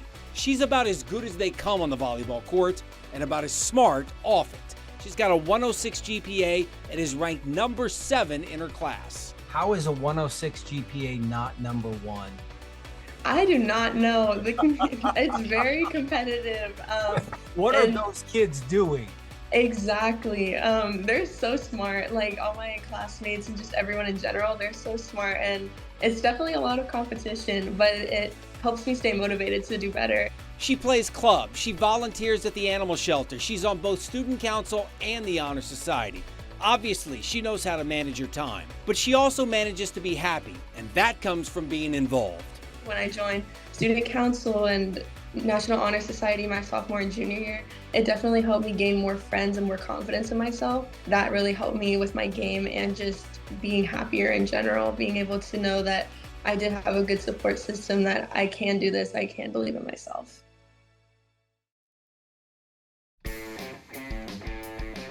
Welcome back. It's our San Antonio Ready to Work halftime highlights. And we had fireworks from the beginning. DK Garza with 43 yards quickly for Alamo Heights to make it 6-0. And then Clemens answers on a 2-play drive, including that 35-yard touchdown from Mann to Derek Williams to make it 6-6. But the extra point was blocked. And check out the Mules. They will not be denied. 2 laterals. Max Bacon taking it the distance for 2 points the other way for the defensive score. It was 8-6 Alamo Heights. And then, as expected, it was the Michael Terry show.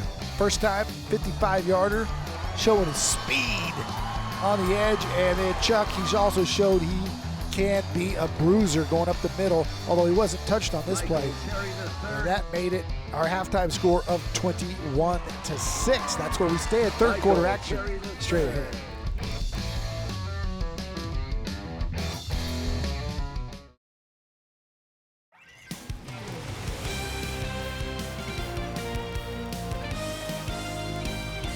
Welcome back to Alamo Heights. It's our Rhino Roofers second half kickoff. The Clemens Buffaloes will have it first here in the second half, down 21-6. Derek Williams and Christian Dupree back there.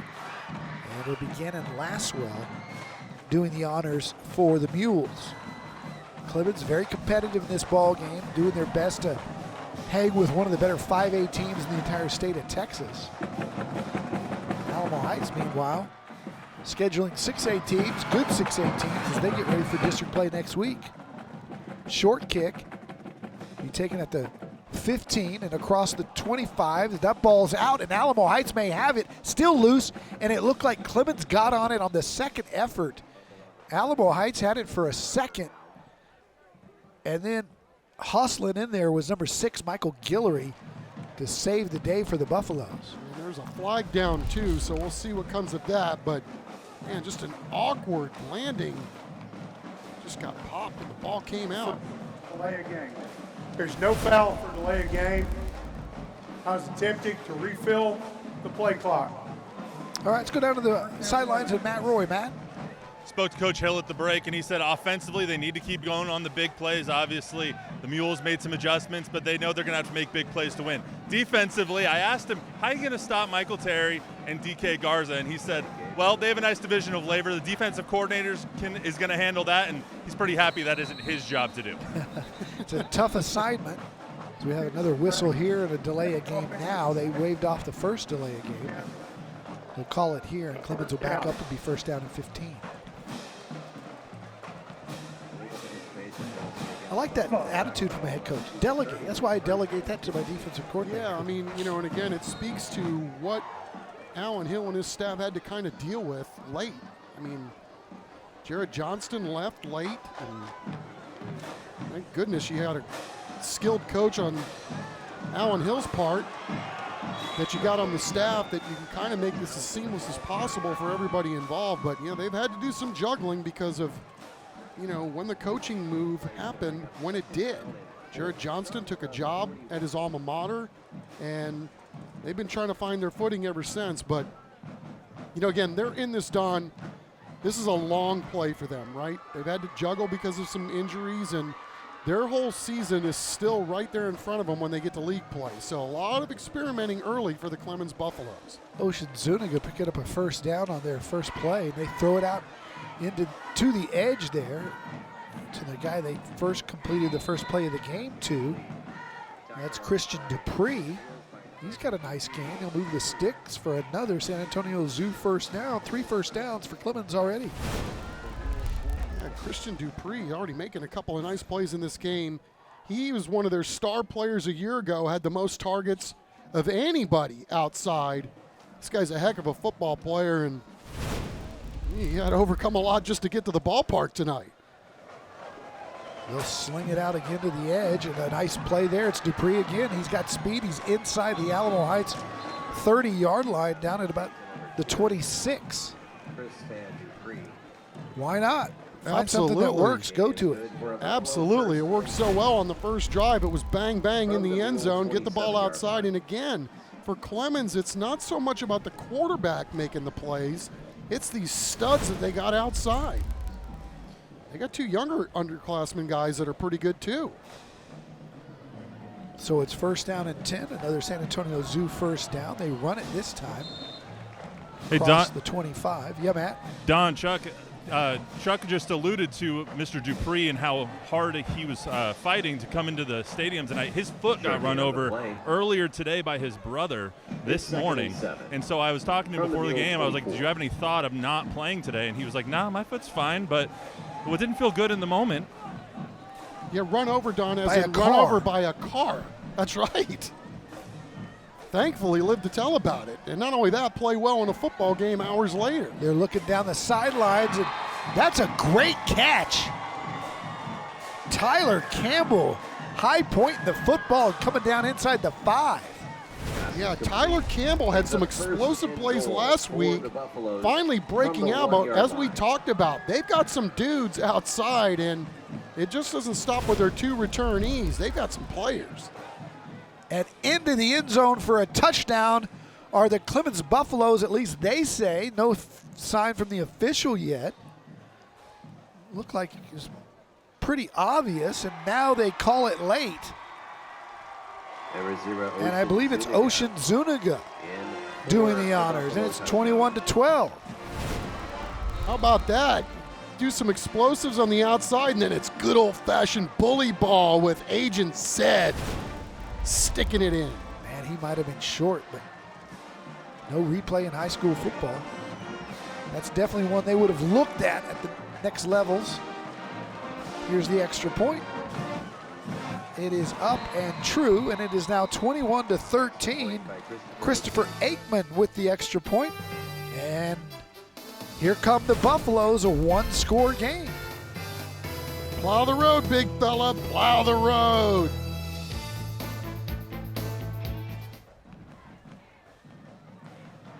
Beautiful full moon out here in Alamo Heights, Texas. Brian Watt's telling us it's a harvest moon. A little fake reverse across the 20. Knocked down just one-on-one, and now a little extracurricular. I'll tell you what, Alamo Heights really had this thing blocked up, and I don't know, if they don't make that tackle right there, that thing's going an awful long way. From their own 22. Nice play by Eric Williams, a sophomore, making that play. Yeah, fighting through a block, too, in order to make it happen. It's a San Antonio Zoo first down for the Alamo Heights Mules, and we'll see if Michael Terry and company answer that Clemens opening scoring drive. They've got Terry lined up at quarterback here.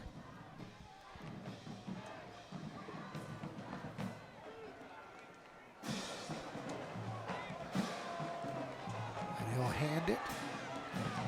And a nice play on the edge. And gaining about 6 is Patrick Arriaga. Seen him play defense tonight. Now he's lining up. Alamo Heights give him a different look. 7-yard gain. Yeah, Arriaga, one of those guys that plays on both sides of the ball, and Coach Ritterman was joking with us this week, talking about it took him 36 years to figure out that you're going to play your best guys on both sides of the ball. And I think tonight, we haven't said it enough. I mean, these guys are down their quarterback, they're down their running back, they're down one of their star QBs, they're down their center. They hope to get all those guys back, but they are doing a little experimentation too as they try to find their way in the early going, and they found themselves quite well in the early stages of this season.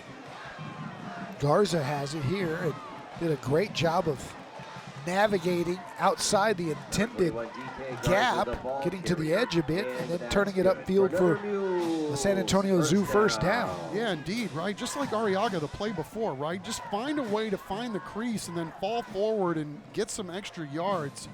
This is really a clinic that these guys are putting on when it comes to running the football. And again, you can't say enough about those guys up front. They're really doing a nice job here. So it's a San Antonio Zoo first down for the Mules, and they've moved Laswell back to quarterback, and they've got Michael Terry split left to the bottom of the screen. Instead, they'll hand off right up the middle. It's Garza. Garza's got speed. Garza's got the 35, the 30. Garza cutting it to the edge. Touchdown, DK Garza. His second long touchdown of the game. Chuck, he is a big-time playmaker. 62 yards. He had 167 last week that was a nominee for our Friday Night Fever Play of the Week. Well, we talk about the amount of scouts that are here, and everybody's looking at Michael Terry and some other guys obviously too, and make no mistake about it, this guy is getting the attention of everybody in the building with his performance tonight. I mean, the breakaway speed, the vision, the burst, all of it.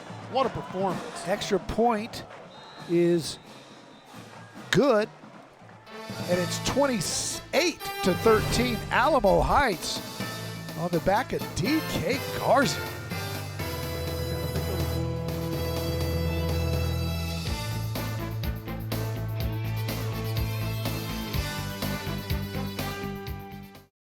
Closed captioning for tonight's game is sponsored by Premier Pros. Gannon Laswell will kick it off for Alamo Heights as they upped it to another 2-touchdown lead. He'll kick a high one. They'll be fielded at about the 10. And there's up some room right up the gut. A nice return across the 30 to the 35-yard line. That's Christian Dupree, and we've seen his speed here tonight. Yeah, indeed. You know, it's one of those things, too. You can tell that this Clemens team, as we go along during the course of the season, they're going to be even better on special teams. I mean, they've been a player or two away from busting one of those to the house, too. So we'll see if Clemens can answer. They're very capable of the big play. They've got some speedy receivers that we've seen here tonight, both with Dupree and with Williams. And nice job here tonight by their quarterback, Spencer Mann, the senior, who's been under control and moved the football. He'll go inside. That one's not going very far. It's Patrick Arriaga there to make the tackle. By a pack of Alamo Heights Mules. And we've got a Callan Kilbasa in at quarterback now for the Buffaloes. A 6'4" junior getting some reps. Well, not many attempts so far, but again, we talked about Clemens, and they've been shuffling pieces at quarterback all year long, and neither one of these guys had any varsity experience, so they're kind of seeing who can take the reins here. And they've got, again, these guys are good ball players. Just got to find these guys on the outside. Those were their really close. He's got good height, and he's also got two split to the left. He'll hand it off inside, and it's for the second carry in a row. Townsend with the carry. That goes to Gavin Townsend, the junior. Joseph DePerrier. 57, George Braden for the Mules. It's third And it'll down. be third down now for the Buffaloes. And you see some experimentation, right, going on, and that's the time to do it. I mean, Clemens went down and scored a touchdown the last time they touched the ball, but yet they want to get these guys some valuable playing time and really be able to further evaluate what they have going forward. Kilbasa, just a junior, going to attempt a pass. Now he's running for his life, gets out of there, and gets tripped up at the 40. The ball came out, but I think it was the ground that caused the fumble. They're going to rule him down by contact. Ryan Stetson, the first man there to trip him up. Number 11, Ryan Stetson makes the tackle. Fourth down. And the mule sound effects coming to the...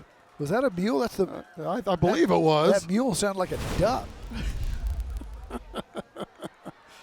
Oh, maybe he's not feeling well. I don't know. Maybe he's a sick mule. One of the higher pitched mules you'll ever hear. Oh, we got a fake.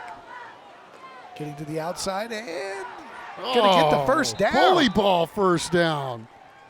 Gavin Townsend showing some determination to get the stick. Excuse me, check that. It wasn't him, it was Cameron Hoosier. From their own 46.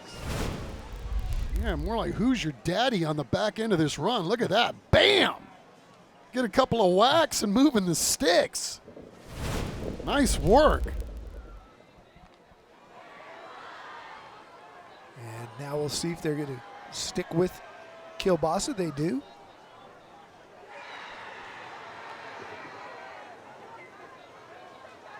Oh, nice move. And again, the Alamo Heights defense quick to close. Ryan Stetson in there on Gavin Townsend to make the tackle. Short gain. It'll be second down at about 8. 4:30 to go here in the third quarter. Clemens hanging in there. 2-touchdown game, but the Buffaloes showing they're determined, going for it on fourth down and converting. Keeping this drive alive. Ball completed. Good closing speed by the coverage, but not before it's complete to Tyler Campbell. You can see why Coach Hill's got Kilbasa out there. I mean, this dude's got a nice arm, and of course Alan Hill had a pretty good arm himself back in the day, so nothing wrong with that release and rocket right there. Just a junior. You can tell he'll need to put on some weight and will. But strong release and a good command of the offense so far. Hands it off inside. That's going nowhere. George Braden, the senior, the first man there.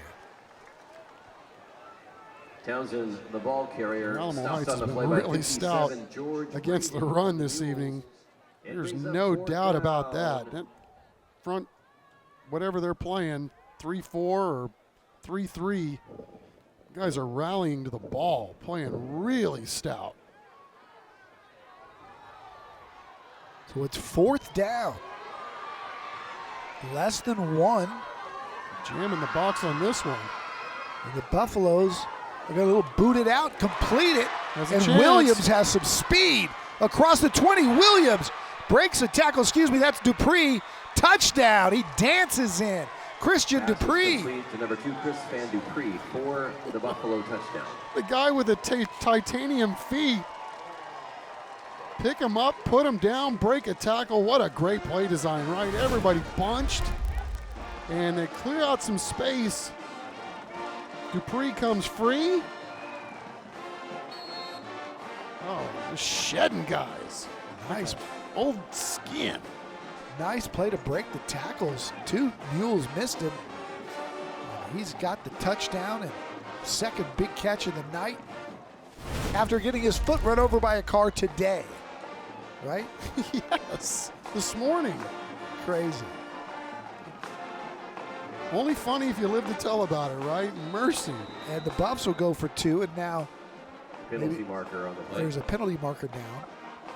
Delay of game against the offensive team. 5 yards will repeat the untimed down. It'll be delay of game. We'll see if that changes their mind on what they want to do here. Guys, I bet you that his brother feels a lot better after seeing that touchdown, because if he didn't score tonight, his brother was going to get a world of hurt from Christian, I can tell you. Oh, yeah, we know he wasn't doing anything intentional, man. Accidents will happen, yeah, absolutely. right? But it's just probably feels a lot better after seeing that play. I mean, it just adds to the lore. I mean, who can imagine getting your foot run over by a car and then playing football and playing well hours later? So they go for the extra point instead of 2. Extra point try is no good. And they pushed it Wide to right. the right, and so it stays at 28-19. And it's still a 2-possession game now after the missed PAT. Christian Dupree. He and Williams both explosive tonight.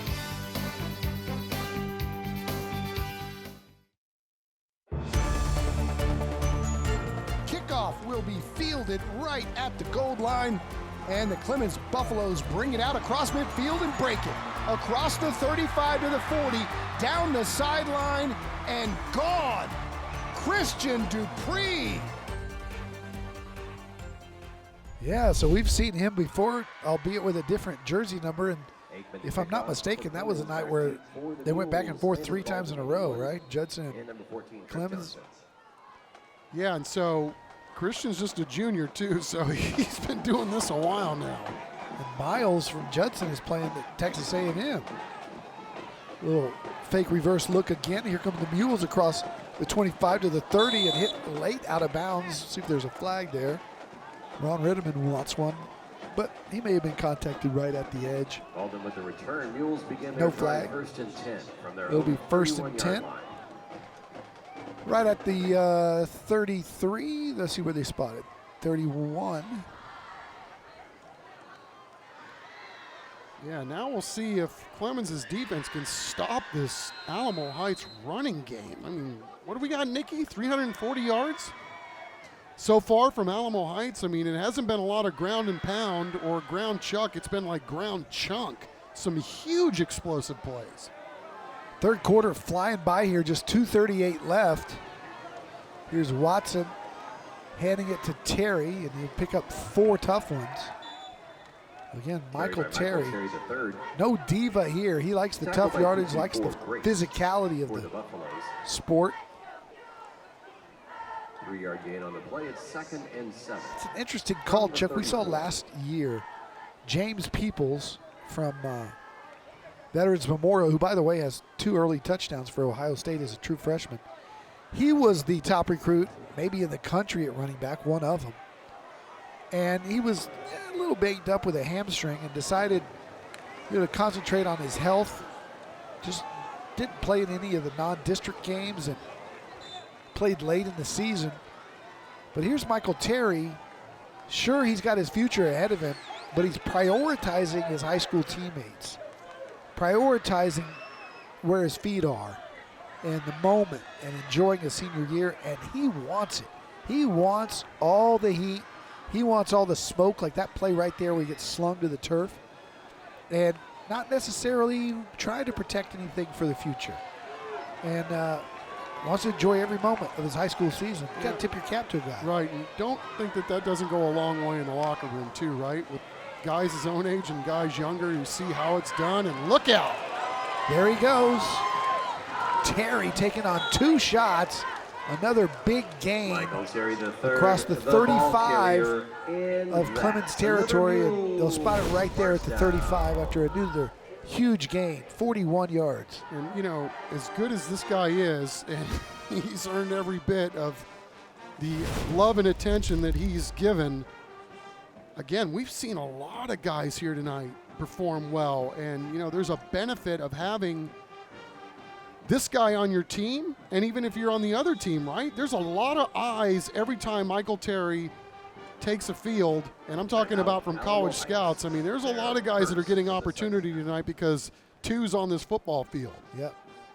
Sidelines are full again tonight, and DK Garza, for one, the beneficiary of it. Never know who's going to take a look at him, and we're back in 15 seconds. Do you know a San Antonio teen in 7th to 12th grade looking for ways to get involved in the community? They can apply to be a Project Worth Teen Ambassador today. For more information, visit our website or call 210-207-8850.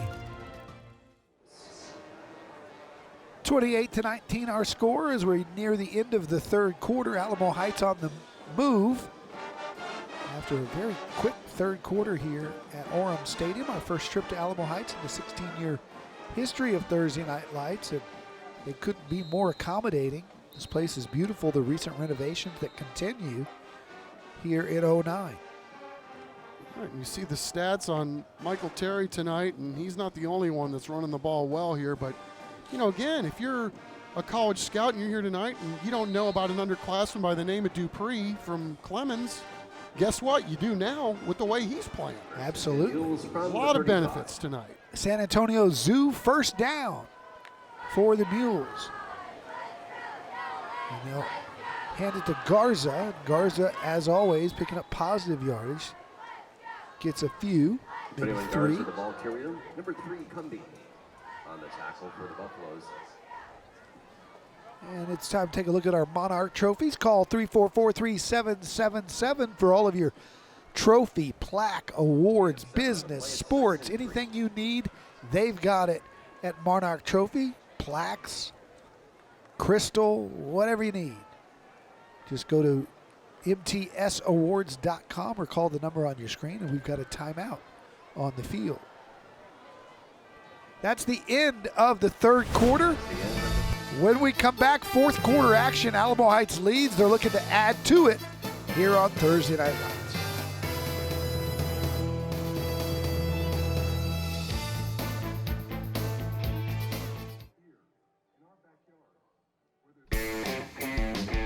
Welcome back. It's our San Antonio Ready to Work game highlights, third quarter action for you. Clemens getting back into this ball game. Nice ball and nice back shoulder catch for the Buffaloes, who punched it in from there with Ocean Zuniga. That made it a one-score game, although the extra point miss again made it 9. Alamo Heights goes with DK Garza, his second huge touchdown run of the game. That put Alamo Heights at 28. And then Clemens going right back to Dupree, who's had a big night here tonight, showing off his speed and his toughness, breaking a tackle right there, staying on his feet to score. But here come the Mules. It's second down for Michael Terry. He keeps up the middle, trying to break it to the outside. Good job of one man bringing him down there by that Clemens defense. That's not easy to do. And Asmir Cumby, the junior, hanging on for dear life, and he brought him down. Yeah, Asmir having a great season. Another junior, and I don't know that we've talked about this enough. We talked about the adversity that Clemens has had to deal with in terms of injuries, Don, but this is a really, really young ball club. But you can see the talent is there. So it's 3rd down and 2. MT3 closing in on 200-yard ball game. They line him up to the left and hand it to him right up the middle. He breaks it to the outside. He's gone. Michael Terry, the third, with his third touchdown of the game. For the Mules, touchdown. Again, making something look easy that wasn't at all. Well, again, you got some guys up front, J.D. Rodriguez, Jackson Moore, and Ricky Gonzalez, the 2 seniors at left tackle and left guard, and then their center's a junior, but those guys doing an amazing job.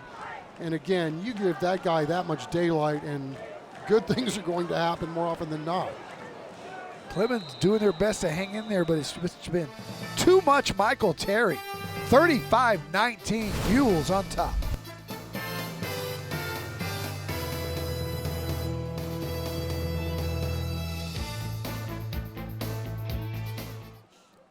Laswell to kick off for Alamo Heights. Welcome back to Alamo Heights. The Mules in control now. 11:06 to play, up 35-19, thanks to 3 touchdowns from Michael Terry III.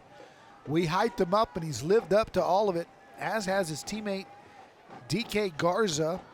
But we've also seen some explosive plays from that guy right there. Christian Dupree, who's back to return this one.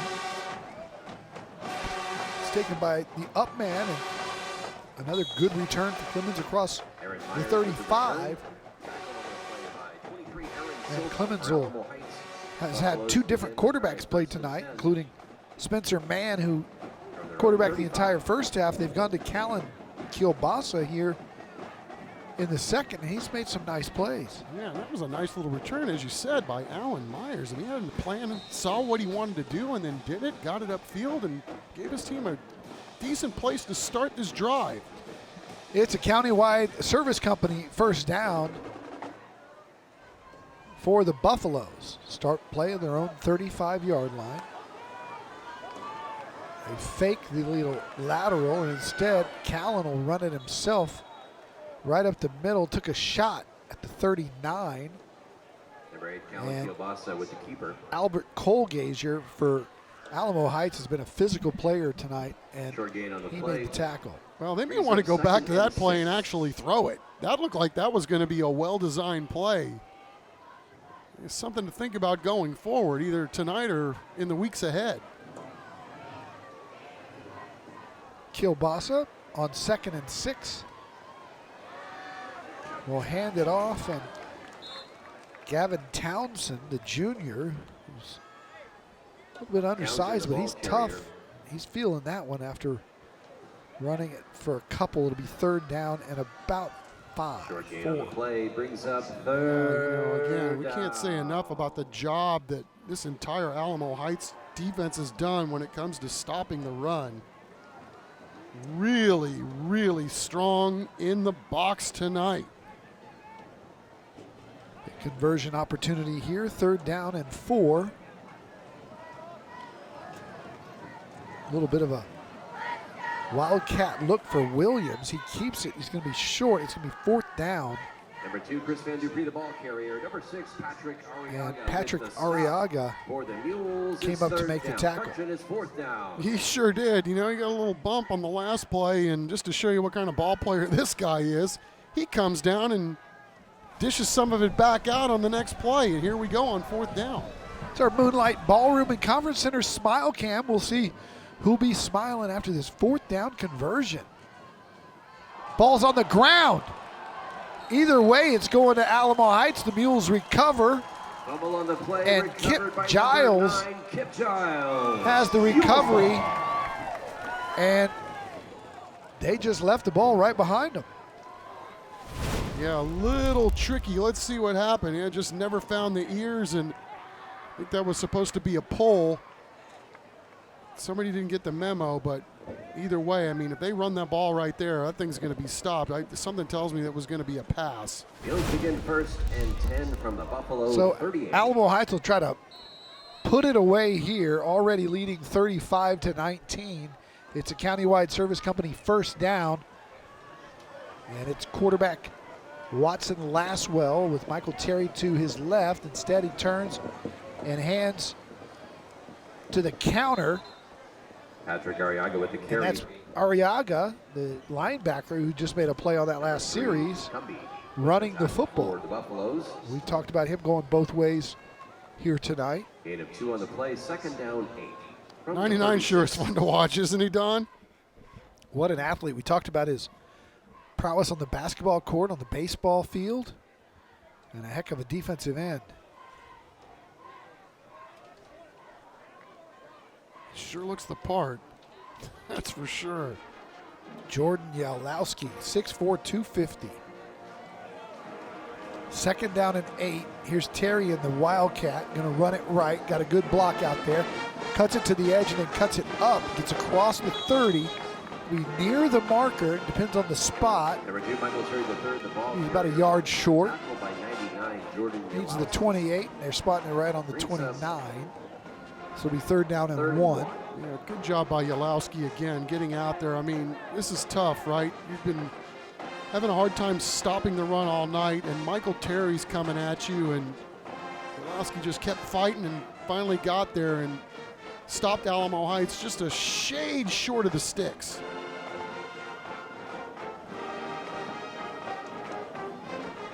They'll split out Hunt Conger to the far left-hand side. Terry's right of the quarterback, Laswell. Run the counter to him, cuts it upside, inside, cuts back.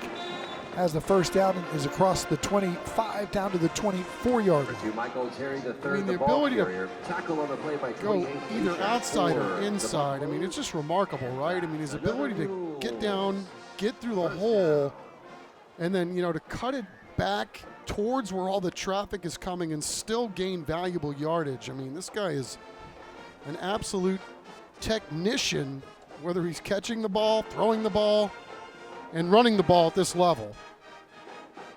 Now he lines up in the Wildcat. Nope, he's to the right of the quarterback, my bad. He's got 230 yards on 22 carries, averaging over 10 yards a carry. Turns that one up and runs over 3 guys to take it inside the Central Mid red zone. Just the end of that play when you see all the bodies there, and then 19, how the pile moves forward shows you what kind of strength he has. Watch the end of this run after the contact is made by 2, maybe 3 guys there, and he just keeps moving forward. Yeah, I mean, it's Not just too the many whole guys package. Not too many guys average over 10 yards a carry. No, that's for sure, against a really big defense. It's second down and 2. And they'll go back to him. And he's got more guys he's running over and across the 10. Again, the way he finishes runs is so impressive. Tackle on the Yeah, play I mean, by it's just, you know, what do you do, right? Give him a rest. You're sending everybody at him, And that's another Mules. it's first still down. just chunk, chunk, chunk.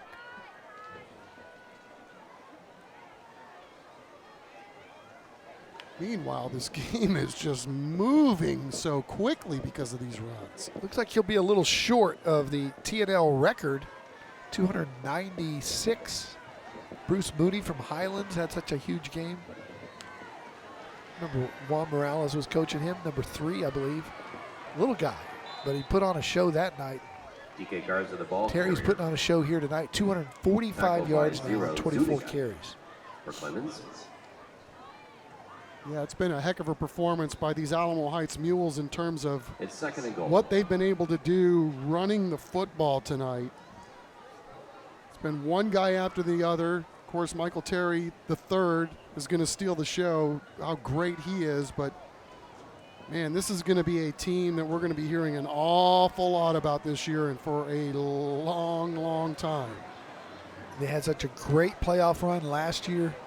So good in that district where they really didn't have a lot of people competing with them. Garza may have thrown a punch during that play. Guards of the ball carrier. Timeout. Tempers Clemens. flare a little bit. No flag, though. Their first. Did you see that? I did. I think Clemens has 2 remaining in the half. no call. That's fine. Timeout, and we'll take it with them. 4:39 to go here in the fourth quarter. While he's carrying the football, I might add.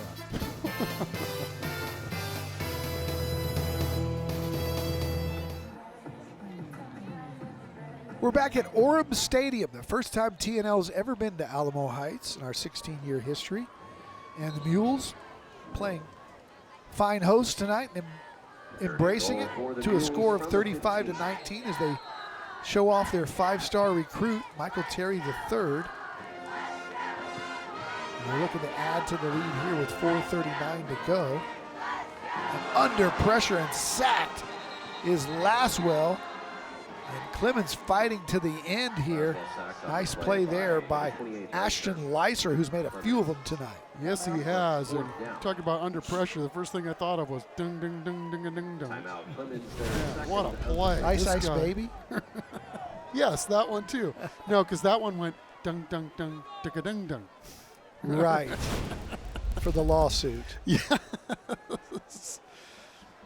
And we're back in 15 seconds. Hey San Antonio teens! Are you looking for ways to share your voice, creativity, and ideas on ways to positively impact the community? Become a Project Worth Teen Ambassador. For more information, visit our website or call 210-207-8850. 35-19 here at Orem Stadium. The timeout on the field as the Clemens Buffaloes and Alamo Heights will both get ready for district play next week. The Buffaloes in District 29 6A and the Mules in District 13 5A Division 2. Alamo Heights state champions back in 2006 in 4A when 5A was or 6A was the largest classification, but they were Division 1 and 4A. They have, of course, Giovanni Vizza leading that team. They beat Coppers Cove and Robert Griffin III. In the state championship, 40-28. I was walking through the Alamo Heights hallways on my way to the press box today, and I saw that huge trophy, that Gio's trophy, still in the glass casing with the trophies here. Very spectacular. Nice field goal attempt. Wow. Is up and good. That's Gannon Laswell, the junior kicker. And he makes it 38-19 with 4.5 to play.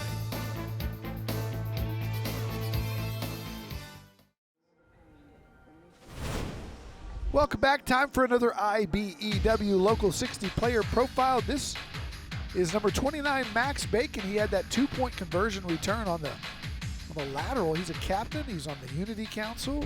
Also a speed burner on the track squad, state qualifier. Yeah, and Ron Ritterman talks glowingly about this guy in terms of him being the hardest working guy that they have on their football team. Whether it's in the summer or the off season, he brings it, and a lot of college coaches are looking at him too. He's the bell cow back there, and a fantastic football player. They got a lot of them, Alamo Heights, and Max Bacon, the real deal. Here's the kick from Laswell, another short poocher. And that'll be brought down at the 32-yard line. Clemens has 4:27. They're trying to add to their total. And there's a Buffalo down here at the end of that kick. Don't forget, after us, it's Penn and Teller. Fool us on the CWSA.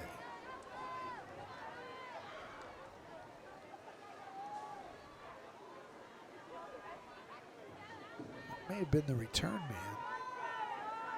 It was, and it's always the one you don't see coming, right, Don? He got one of his guys blocked into him, and I didn't see where he got dinged, but thankfully he's up and able to leave the field under his own power. That's Williams, who had the big catch earlier tonight. He's okay. That's good to see. Must have said something to Allen Hill, too. Had a little chuckle at the end of that.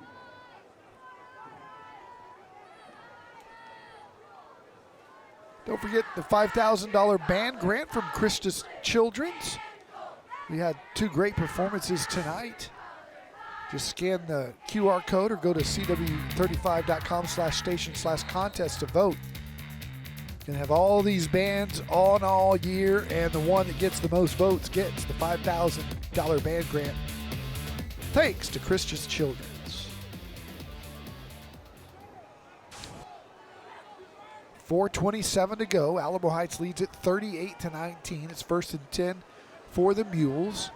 Kielbasa faked the outside and then kept and paid the price for it as he tried to get the edge. Alamo Heights had none of it. Ryan Stetson and number 9, Kip Giles got there. Yeah, and Stetson too. He's lived up to the bill as well. There was one guy that Ron Ritterman talked about. Brings up 2nd and 12. Talk about what he doesn't have, and there's just so many other things that he does have that you can't take your eyes off this guy when he's playing. Ryan Stetson, just 5'7", 153, but boy, does he make plays. Kielbasa fires on the slant. That's caught across the 50 and getting speed to the outside, to the 40, to the 30. Another hard tackle there, but that's Tyler Campbell, who's made some big plays tonight, including that back shoulder fade earlier that got him into scoring position. Oh, Don, the Clemens coach is calling up the right play at the right time. Look at that. Clemens is sending an outside blitz, and they do a great job throwing right into the teeth of that, and it's a big play at the other end. Going deep. Got a man down there, one-on-one coverage, jump ball, and it's incomplete. Broken up back there by Trip Johnson. Number 3 is incomplete. As it was one-on-one with Cumbie there. On the play. Yeah, great job. Nice leverage and high point in the ball to break it up. Great job there, young man. There's a stoppage in play here. And now they'll start the clock and resume play with 3:33 to play. Trip Johnson, their return man, got speed and showed it there playing the corner position, running stride for stride, as you said. Kielbasa pressured and is going to be dropped. Cole Gazier there again, number 43, 6'2", 194. Had 3 sacks coming in, and he's got another. Well, it's really tough when you're playing quarterback and you want to look downfield, and when the pressure is coming up the middle, it's really hard to get anything done. And Cole Gazier, Tovar, Braden, those guys have really played well in the trenches tonight for Alamo Heights. Once again, Mules are back in action next Friday. Clemens takes a timeout with 3:05. That's their last. It's 3rd down and 15. So they're going to try to make the most of this one play, burning their last timeout. Come out, support the Mules as they begin district play. As both teams now look forward to district play.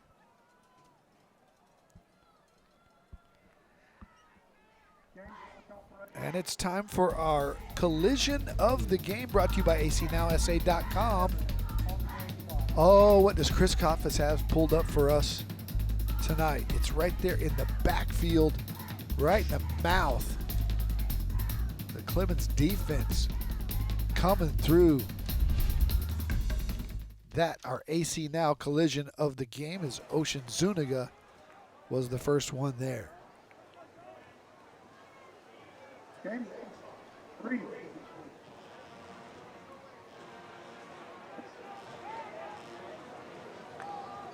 Well, we got all these receivers covered up. Your best bet may be the man in the slot here, but we'll see how Clemens wants to pair this.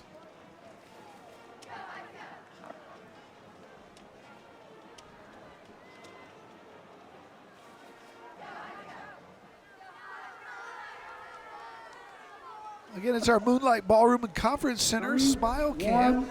7. As the Mules are smiling here tonight. Going to win this ball game. And shout out to Larry Hill, who's got to be a proud papa watching his son Alan coach here tonight. I always think of Alan as the baseball guy, but he just can't stay away from the sport of football in the Hill family. Yeah, he was the baseball coach at Churchill for about 4 years. Sure was, and did a heck of a job leading that squad to really good things.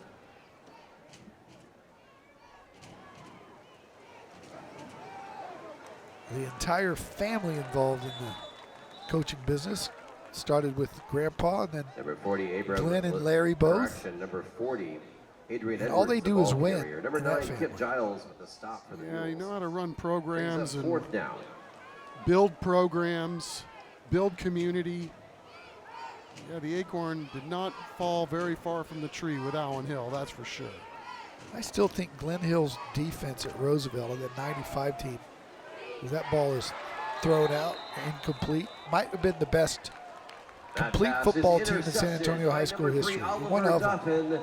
Mules take over. It was pretty darn special, that's for sure. As we take one last look, and man, Kilbasa got rocked at the end of that, but you know, he That had ball a little was chance. picked off. It was? Yeah, that ball was picked off. Oliver Duffin, huh? Disappeared on me, but yeah, he made the catch. From his knees, in fact. Yeah, get some stats on that. Although, huge loss in field position, although I don't really think it matters much here with 2:42 left to go in the ball game. But Oliver Duffin, the senior, coming up with a big play here for the Mules as he gets the ball back to his offense. You remember that 95 team? Judson won 5A Division I, and Roosevelt won 5A Division II. They were from the same district, and Roosevelt, I think, was 16-0. Judson was 15-1, with their only loss to Roosevelt. So you beat the other state champion, and hardly gave up any points Number doing it. 22, And Thomas Gutierrez, the ball carrier for the Flower Mules. Mile Marcus team By number 0, that came into the Alamo Stadium was one of the Gain of better 2 on the offenses play, in the second state, down, 8. if not the best. And Roosevelt shut them down with those NFL players. Yeah, Dwayne, Missouri. For 18, That was a lot of fun. Eric That team. Flowers. for the Mules. Coach Dowson doing a great job with that squad. Yep. All-time squad for sure in San Antonio history.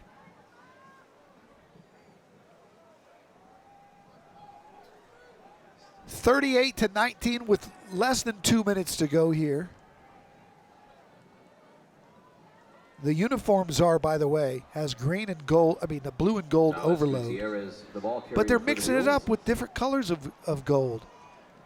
Alamo Heights has the Vegas gold, and I like the Alamo Heights logo, always have. Love the cursive mules across the front.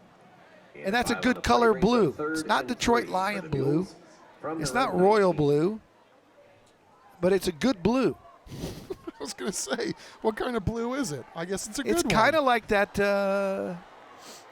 they call it Hawaiian blue, the Lions. It's kind of like that. Honolulu or whatever they call it, but it's not quite.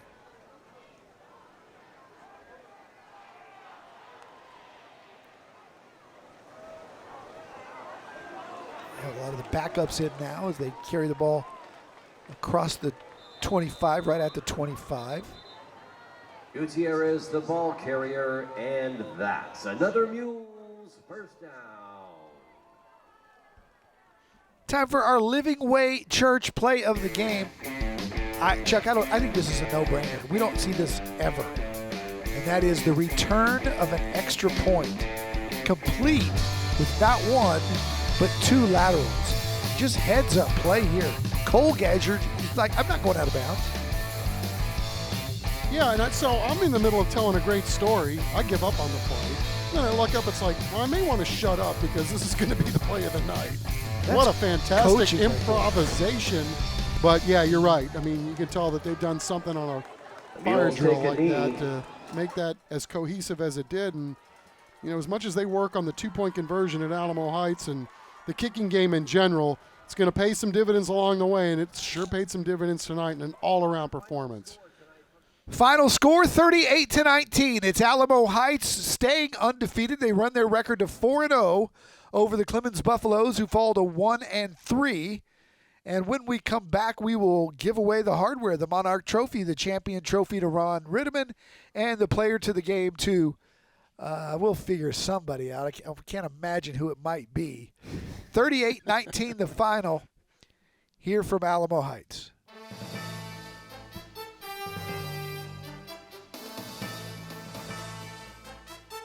Tonight's broadcast of Thursday Night Lights is sponsored by Taco Cabana, the Gamez Law Firm, Beluga Air, Central Med, Enroll SA, San Antonio Sports, Valero, San Antonio Zoo, Countywide Service Company, Christus Children's, ACNowSA.com, Rhino Roofers, San Antonio Ready to Work, Aaron Plumbing Today, Moonlight Ballroom and Conference Center, Living Way Church, San Antonio Metropolitan Health District, Premier Pros, IBEW, Vietnam Army Grunt Museum, and Monarch Trophy Studio.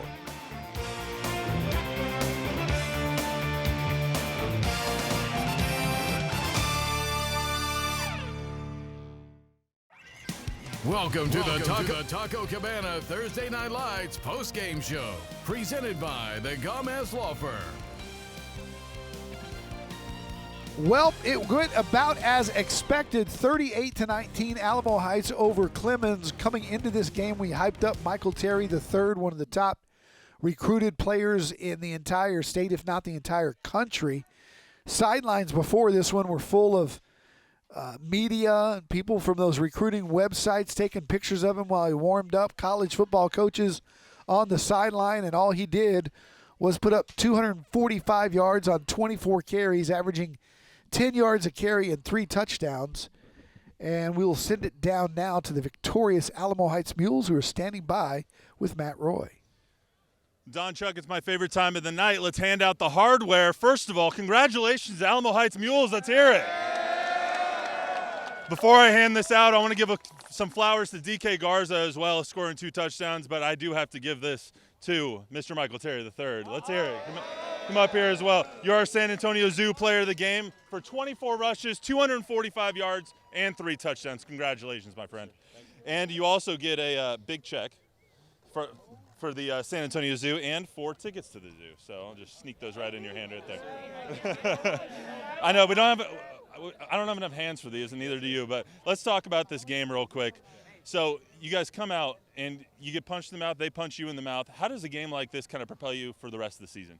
Yeah, I mean, we just came out, we did what we have to do, and defense, they did their job, balled out, and the O-line, I got to give it to them. They did what they did. They work every day, and they try to get better. Yeah, we can't do this without the O-line. I was a former O-lineman. You guys get a lot of love. Let's hear it. You guys are now going into district play. How does a win like this kind of propel you going forward? It just shows that we got to get better every day and just keep working harder. All right, man. Congratulations to our San Antonio Zoo player of the game, Michael Terry III. Congratulations. Coach, bring you up here. Coach, obviously you have fantastic players on this team, Michael Terry, DK. I mean, everybody is fantastic. You guys are one of the best 5A teams in the state for a reason. What does a win like this against a 6A team do for your guys' season? Well, I think it elevates our game. We've played well for the last 4 weeks, and we've gotten a little better each week. But we got 64 guys here, and they all know their role, and they're really good at it. They excel at it. And so I want to give credit to everybody on the roster, because if y'all really got to come out and watch what they do Monday through Thursday or Monday through Wednesday this week, that's what they prepare themselves to play well on game night. And so nothing they do surprises us. I still think the potential of this team's still in front of us, so we're excited about what it could look like down the road. Impressive, especially with the amount of injuries you guys have suffered already this season. And, Coach, you guys now go into district play with arguably your toughest game against Bernie.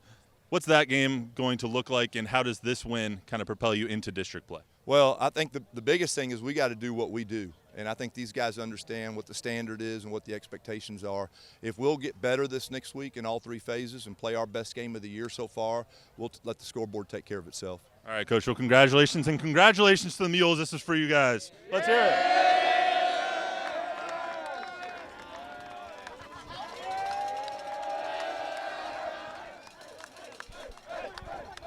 The Alamo Heights Mules victors tonight here with our first trip to Alamo Heights on Thursday Night Lights. We're back with more after this.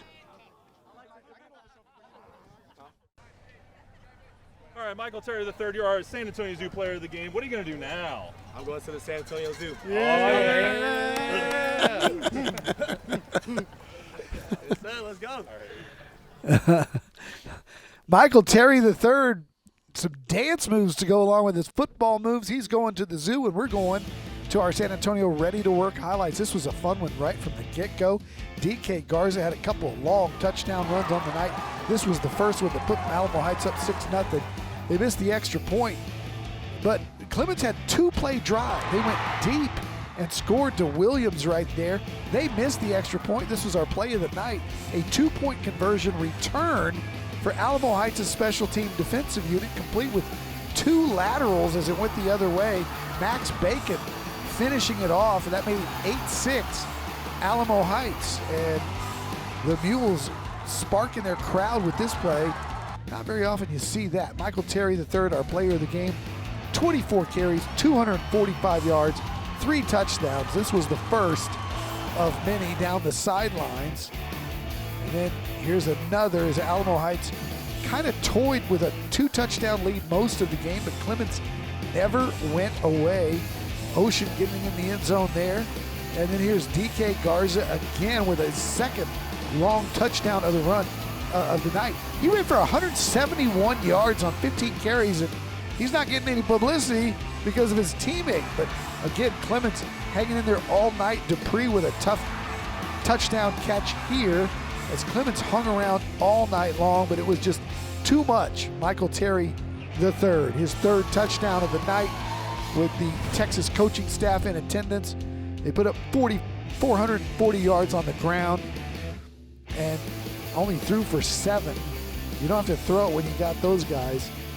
18 first downs. Chuck, if we take a look at the stats, kind of a dominant performance, but Clemens also very, very competitive despite having to battle through a lot of things off the field that people are unaware of. Yeah, Don, you know, what a fantastic performance by both of these teams tonight. And again, you never really know what a guy's going through or a team or a community's going through. But, you know, these Clemens Buffaloes, Don, it's been a rough 7 months for them. They've lost 2 members of their program that have passed away. And earlier this week, one of the players' mom died. And go through all the adversity and all the turmoil of, you know, a coaching change and, you know, just the emotions dealing with real life stuff. I mean, I am just, my hat's off to this entire community for their ability to battle through and rise up and come here on game night and put up a fantastic performance when you're dealing with so many issues.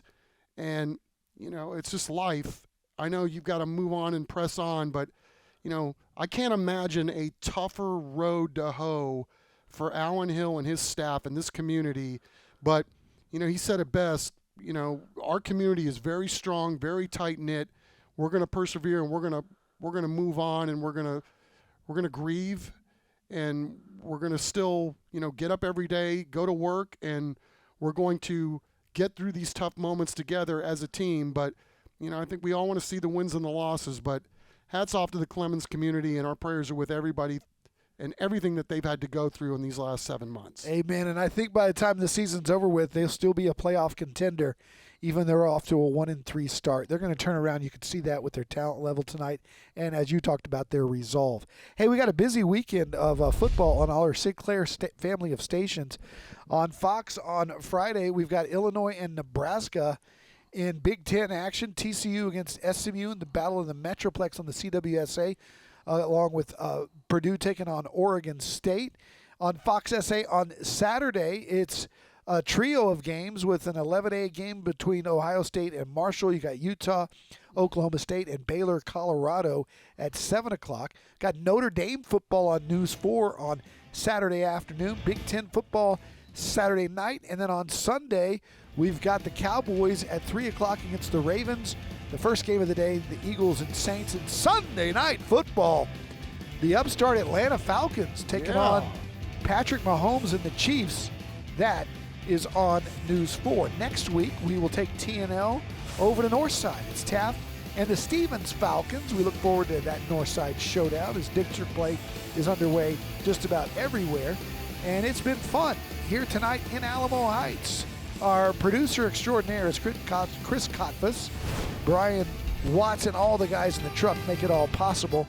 And for Matt Roy down on the sidelines, and for Chuck Mikatinik, and Nikki Funky Cole Medina, and Landry Harris in the broadcast booth, I'm Don Harris. We'll see you next week on Taco Cabana, Thursday Night Lights.